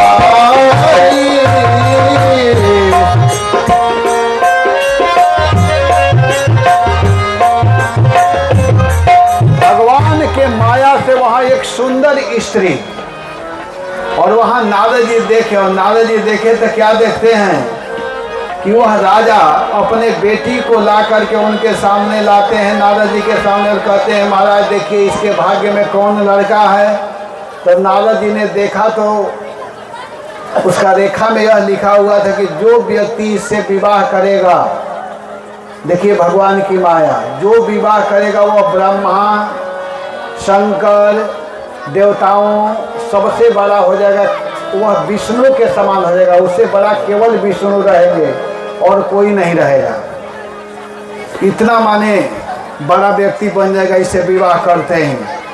देख रूप मुनि बिरति विसारी, बड़ी बार लगी रहे निहारी। लक्षण तास बिलोर की भुलाने, हृदय हरस नहीं प्रगट बखाने।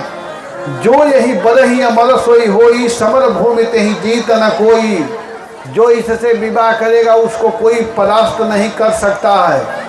जप तप कछु नहीं हो ही ते ही काला, हे विधि मिले ही कवन विधि बाला। और वो मन ही मन विचार करने लगे कि इसको मैं कैसे प्राप्त करूं। तो सोचने लगे, नारद जी ने उस राजा को बोला कि देखो इसका विवाह जल्दी करना चाहिए। इसका विवाह जिसके साथ में होगा, वास्तव में यह तो सुंदर है ही, वह लड़का भी बड़ा महान होगा। तो अब नारद जी कहे कि इसका विवाह जल्दी कर देना चाहिए, इसके लिए स्वयंवर आप करिए। और नारद जी मन ही मन सोचने लगे कि इससे मेरा विवाह कैसे होगा। तो नारद जी क्या किए कि विचार किए कि भगवान का ही रूप मैं जा कर के ले लेता हूँ। भगवान से तो सुंदर कोई है नहीं, और जब मैं भगवान का रूप ले लूँगा तो अवश्य ही यह राजकुमारी मेरा वरण करेगी। यह सोच करके अब नारद जी क्या कहिए कि यही अवसर चाहिए परम शोभा रूप विशाल। जो बिलोक रीझे कुंवरी तब मेले जयमाल। हरिशन मांगऊ सुंदर ताई, हो ही जात गहरू अति भाई। मोरे हित हरि सम नहीं को, यही अवसर सहाय सोई हो। तो वे क्या किए कि तुरंत भगवान के पास गए, और भगवान के पास गए तो प्रभु बिलो की मुनि नयन जुड़ाने। हो यही काजू ही हरसाने, हो यही काजू ही आरती कही कथा सुनाई। करहु कृपा करी हो ही सहाय, करहु कृपा करी हो। हे प्रभु आप मेरे ऊपर कृपा कीजिए नाथ। भगवान बोले कि हाँ नारद बोलो क्या दिक्कत है। तो कहते हैं कि हे प्रभु कुछ देर के लिए अपना आप रूप दे दीजिए। तो भगवान कहे क्यों, मेरा रूप क्यों लेना चाहते हो। तो आपन रूप देहु प्रभु मोही, आन भाति नहीं पावहु ही। हे प्रभु आप अपना रूप दीजिए, आपके रूप को लेकर के मैं जाना चाहता हूँ। कुछ देर के लिए दीजिए, ताकि मैं जब आपका रूप लेकर के जाऊंगा तो राजकुमारी मुझे वरण करेगी। नारद जी इतना तो बात बोले, लेकिन चलते चलते एक बात और कह देते हैं कि जेहि विधिनाथ होई हित मोरा। जेहि विधिनाथ होई हित मोरा। जेहि विधिनाथ होई हित मोरा। करहु सुबेग दास मैं तोरा।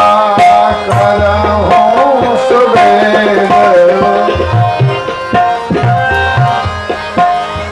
जेहि विधिनाथ होई हित मोरा। जेहि विधिनाथ करहु सुबेग दास मैं तोरा। करहु सुबेग मैं तोरा। हे नाथ यही विधि होई नाथ हित मोरा। हे नाथ मेरा हित जिससे हो वही आप कीजिए, क्योंकि मैं आपका दास हूँ। करहु सुबेग दास मैं तोरा। मैं आपका दास, मैं आपका सेवक हूँ। हमारा हित जिसमें हो वही आप काम कीजिए। तो भगवान कहे कि नारद मैं वही करूँगा जिससे तुम्हारा हित होगा। और तुम्हारा हित कैसे होगा? बंदर के मुख देने से। नारद जी को भगवान मन ही मन विचार किए कि तुम्हारा हित अपना रूप देने से होने वाला नहीं है। तुम्हारा कल्याण कब होगा? जब बंदर का मुख दूंगा। देखिए भगवान कैसे हित कर रहे हैं। नारद जी बेचारे भगवान का रूप मांग रहे हैं, लेकिन भगवान ने उनको बंदर का मुख दे दिया। और जहाँ स्वयंवर हुआ था वहाँ नारद जी चले गए। लेकिन ध्यान देना, नारद जी का जो मुख है बंदर का, वो बंदर का मुख सबको नहीं दिखाई दे रहा है, सबको नारद जी ही दिखाई दे रहे हैं। बड़ा महत्वपूर्ण गुण अर्थ है यहाँ पर। हम लोग जो समझते हैं कि बंदर का मुख सबको दिखाई दे रहा है, ऐसा थोड़े भगवान करेंगे। इतना अपमान अपने भक्तों को भगवान नहीं करवाते हैं। देखिए इस चौपाई का अर्थ जब पढ़ेंगे तब समझ में आएगा। नारद जी ने क्या कहा? नारद जी कहा कि जेहि विधि होई नाथ हित मोरा, करहूँ सो बेग दास मैं तोरा। इस चौपाई का अर्थ मैं आज समझा। देखिए हम लोग कितने बार मैं इस पर कथा किया हूँ, लेकिन मैं यही समझ रहा था कि नारद जी को भगवान ने बंदर का मुख दे दिया और सब लोग बंदर के रूप में देख रहे थे। लेकिन ना, भगवान बंदर का मुख दिए, लेकिन सबको वह मुख दिखाई नहीं दे रहा है बंदर का। सबको नारद जी ही दिखाई दे रहे थे। इसीलिए जहाँ जा रहे थे सब लोग नारद जी को प्रणाम कर रहे थे। बंदर को कोई थोड़े प्रणाम करेगा, नारद जी को सब लोग प्रणाम कर रहे थे। और नारद जी बेचारे जब अपने रूप को लेकर के आए वहाँ, तो जब वह विश्व सुंदरी जब वहाँ आई माला लेकर के, तो देखिए इसका अर्थ खुल रहा है यहाँ कि मरकट बदन भयंकर देखी, मरकट बदन भयंकर देही, देखत हृदय क्रोध भाते ही, देखत हृदय क्रोध भाते ही, काहुन लखा सो चरित विशेषा। यहाँ स्पष्ट लिखा हुआ है, काहुन लखा सो चरित विशेषा, सो स्वरूप नृप कन्या देखा, सो स्वरूप नृप कन्या देखा। उस स्वरूप को कोई नहीं समझ पाया कि नारद जी का स्वरूप क्या है। लेकिन जब वह नृप कन्या गई नारद जी के पास, तो कही अरे ये तो बंदर का मुख वाला है। उनको केवल बंदर का मुख दिखाई दिया। बंदर का मुख किसको दिखाई दिया? केवल उनको। और दो रुद्र के जो गण थे उनको दिखाई दे रहा था। नारद जी क्या कर रहे हैं कि कभी अपने मुख को ऐसे कभी वैसे कर रहे हैं। लेकिन वह नृप कन्या देखी और देख करके कही कि अरे ये तो बंदर का मुख वाला कहाँ से आ गया। तो बताइए कोई बंदर के मुख वाले को माला पहनाएगा? जिसका बंदर का मुख होगा उसको कौन लड़की वरण करेगी? मरकट बदन भयंकर देही, देखत हृदय क्रोध बाते ही, सखी संग लय कुंवरी तब चली जनुराज मराल, देखत फिर ही मही पसब कर सरोज जयमाल, जही तिस बैठे नारद फूली, सो तिस तेहि न बिलो की भूली। जिधर नारद जी बैठे हुए तो उधर तक भूल करके नहीं देखे। पुनि पुनि मुनि उकर सही अकुलाहे, पुनि पुनि मुनि उकर सही अकुलाहे, देखी दशा हर तन मुस्काए,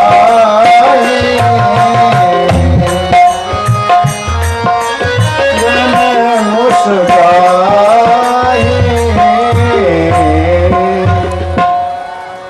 बार बार नारद जी अपने मुख को ऊपर कर रहे हैं, लेकिन वह राजकुमारी उनके तरफ देखने बेश बिलो की क्रोध अति बाधा, तिन्हि सराप दीन अति गाढ़ा। जब रुद्र के दूतों ने बताया, कभी जब अपने को देखे अपने मुख को, तब उनको पुनि जल देख रूप निज पावा। जल में जब अपने रूप को देखे तो तदपि हृदय संतोष न आवा।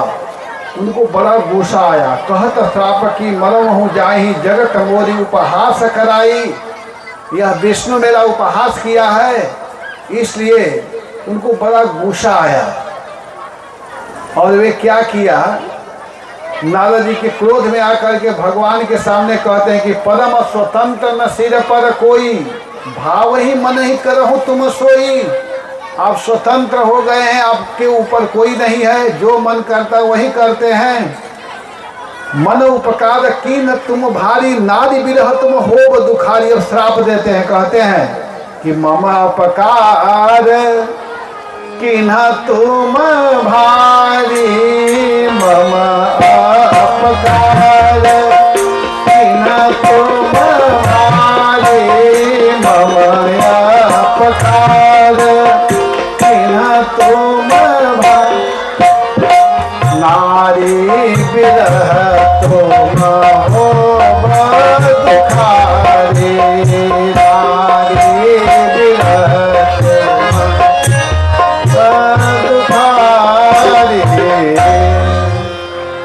कहे कि जैसे मैं आज स्त्री के फेरे में पड़ करके आपके पास गया था और आपने मुझको अपमान कराया है, तो मैं आपको श्राप देता हूँ कि आप भी एक दिन स्त्री के विरह में जंगल में रोएंगे, भटकेंगे, दुखी रहेंगे।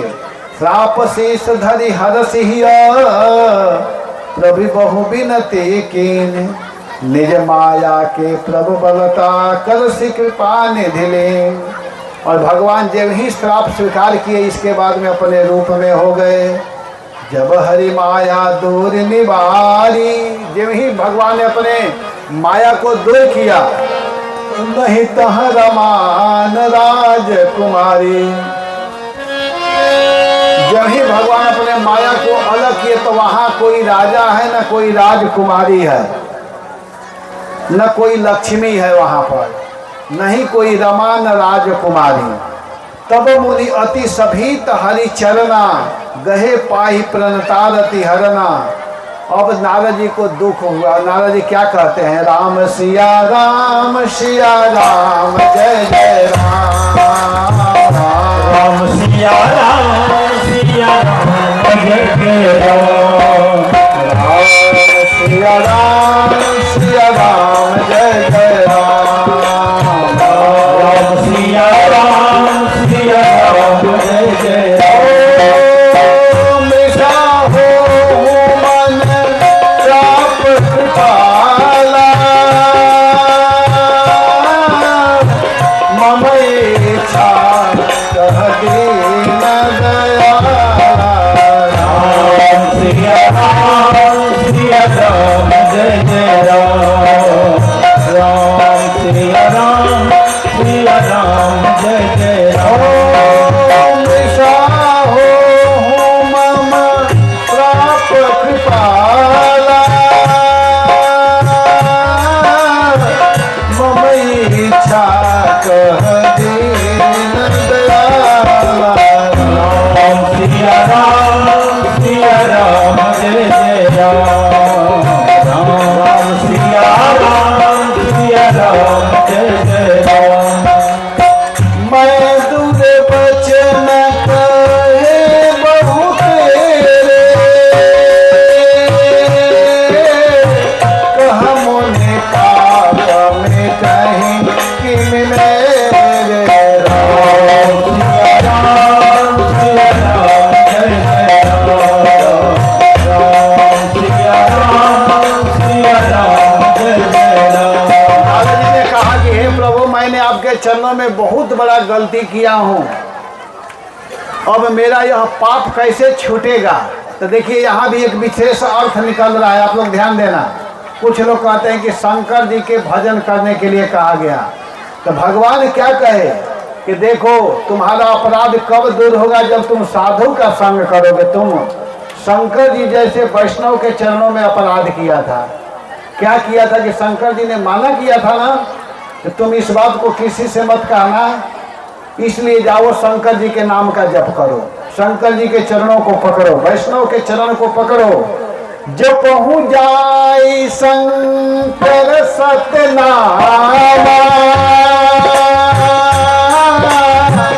हो यही हृदय तुरत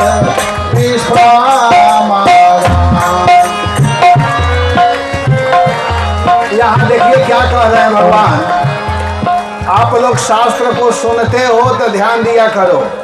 जैसे दुर्वासा जी ने अम्बरीश जी के चरणों में अपराध किया था और अपराध करने के कारण भगवान के धाम तक जाना पड़ा, लेकिन भगवान आज तक ऐसा कोई केस नहीं था कि भगवान के शरण में कोई जाए और भगवान उसकी रक्षा न करे, लेकिन भगवान कहे कि मैं भी नहीं रक्षा कर पाऊंगा।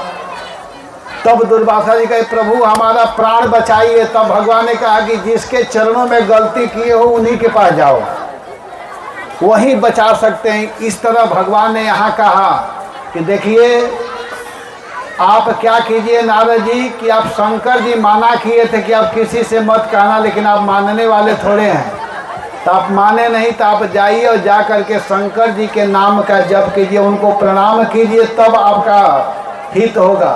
को नहीं शिव समान प्रिय मोरे, शिव मेरे प्रिय हैं, क्योंकि कहा गया है भागवत के अंतिम अध्याय में कि निम्नगा नाम यथा गंगा देवा नाम अच्युतो यथा वैष्णवा नाम यथा शंभु पुराणा नाम इदम महत्। नदियों में सर्वश्रेष्ठ गंगा जी है, निम्नगा नाम यथा गंगा। देवताओं में सर्वश्रेष्ठ भगवान विष्णु हैं और साधुओं में सर्वश्रेष्ठ शंकर जी हैं। शंकर भगवान नहीं है, ये ध्यान देना, शंकर जी वैष्णव हैं। वैष्णवा नाम यथा शंभु और पुराणा नाम इदम। जितने ग्रंथ शास्त्र है उस सब में श्रेष्ठ श्रीमद् भागवतम है। तो आप शंकर जी के पास जाओ और जा करके उनके नाम का जप करो, उनके चरणों में बैठो। को नहीं शिव समान प्रिय मोरे असी परती तजहु जन भोरे। असी परती तजहु जन भोरे, जय पर कृपा न करहि पुरारी। सोन पाव मोली भगति हमारी, सोन पाव मोली भगति हमारी। असौर धरि मही पिछलहु जाई, अब न तुम्हिबा जानी राई। अब न तुम्हिबा जानी राई। इस तरह मेरे आदेश को पालन करके तुम साधुओं का संग करो, और जब वैष्णव संग करोगे, साधु संग सर्वशास्त्र कहे, लव मात्र साधु संग सर्व सिद्धि है। अगर कोई साधु का संग करता है तो संतन के संग लाग रे, तेरी अच्छी बनेगी। संतन के संग लाग रे, तेरी अच्छी बनेगी। अच्छी बनेगी तेरी बिगड़ी बनेगी, हरे सुमिरन में लाग रे, तेरी अच्छी बनेगी। हरे सुमिरन में लाग रे, तेरी अच्छी बनेगी। भगवान के कीर्तन में अगर कोई ताली बजाता है तो उसकी रेखा बिल्कुल सही हो जाती है। हरे सुमिरन में लाग रे, तेरी अच्छी बनेगी। हरे सुमिरन में लाग रे, तेरी अच्छी बनेगी। संतन के संग लाग रे, तेरी अच्छी बनेगी। संतन के संग लाग रे, तेरी अच्छी बनेगी। ध्रुव जी की बन गई, प्रहलाद जी की बन गई। ध्रुव जी बन गई, प्रहलाद की बन गई। ध्रुव जी की बन गई, प्रहलाद जी की बन गई। प्रहलाद जी की बन गई। सुमिरन में लाग रे, तेरी अच्छी बनेगी। हरे सुमिरन में लाग रे, तेरी अच्छी बनेगी।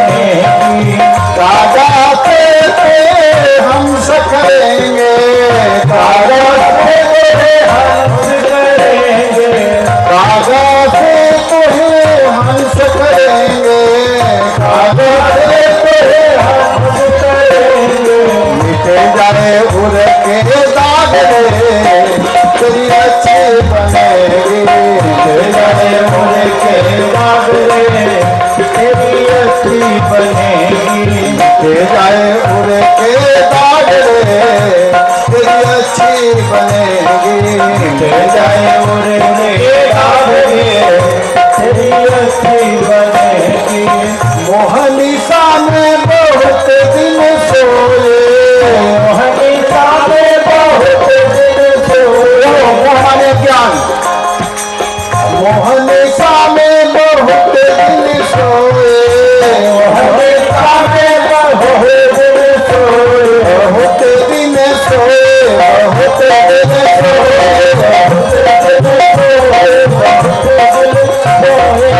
जाग सके तो जाग रे तेरी अच्छी बनेगी। ताली। जाग सके तो जाग रे तेरी अच्छी बनेगी। जाग सके तो जाग रे तेरी अच्छी बनेगी। जाग सके तो जाग रे तेरी अच्छी बनेगी।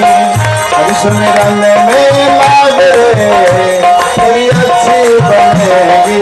हरि सुमिरन में लाग रे तेरी अच्छी बनेगी। तेरी अच्छी बनेगी, तेरी अच्छी बनेगी। भगवान के भक्तों का संग करना है। साधु संग, साधु संग सर्व शास्त्र कहे, लौ मात्र साधु संग सर्व सिद्धि है। तो यहाँ पर भगवान ने भी बोला है साधु संग करने के लिए।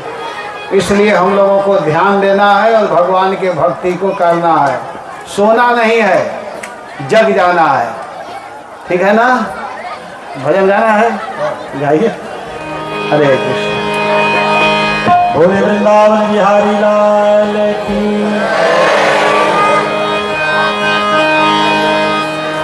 तीन लोकन से न्यारी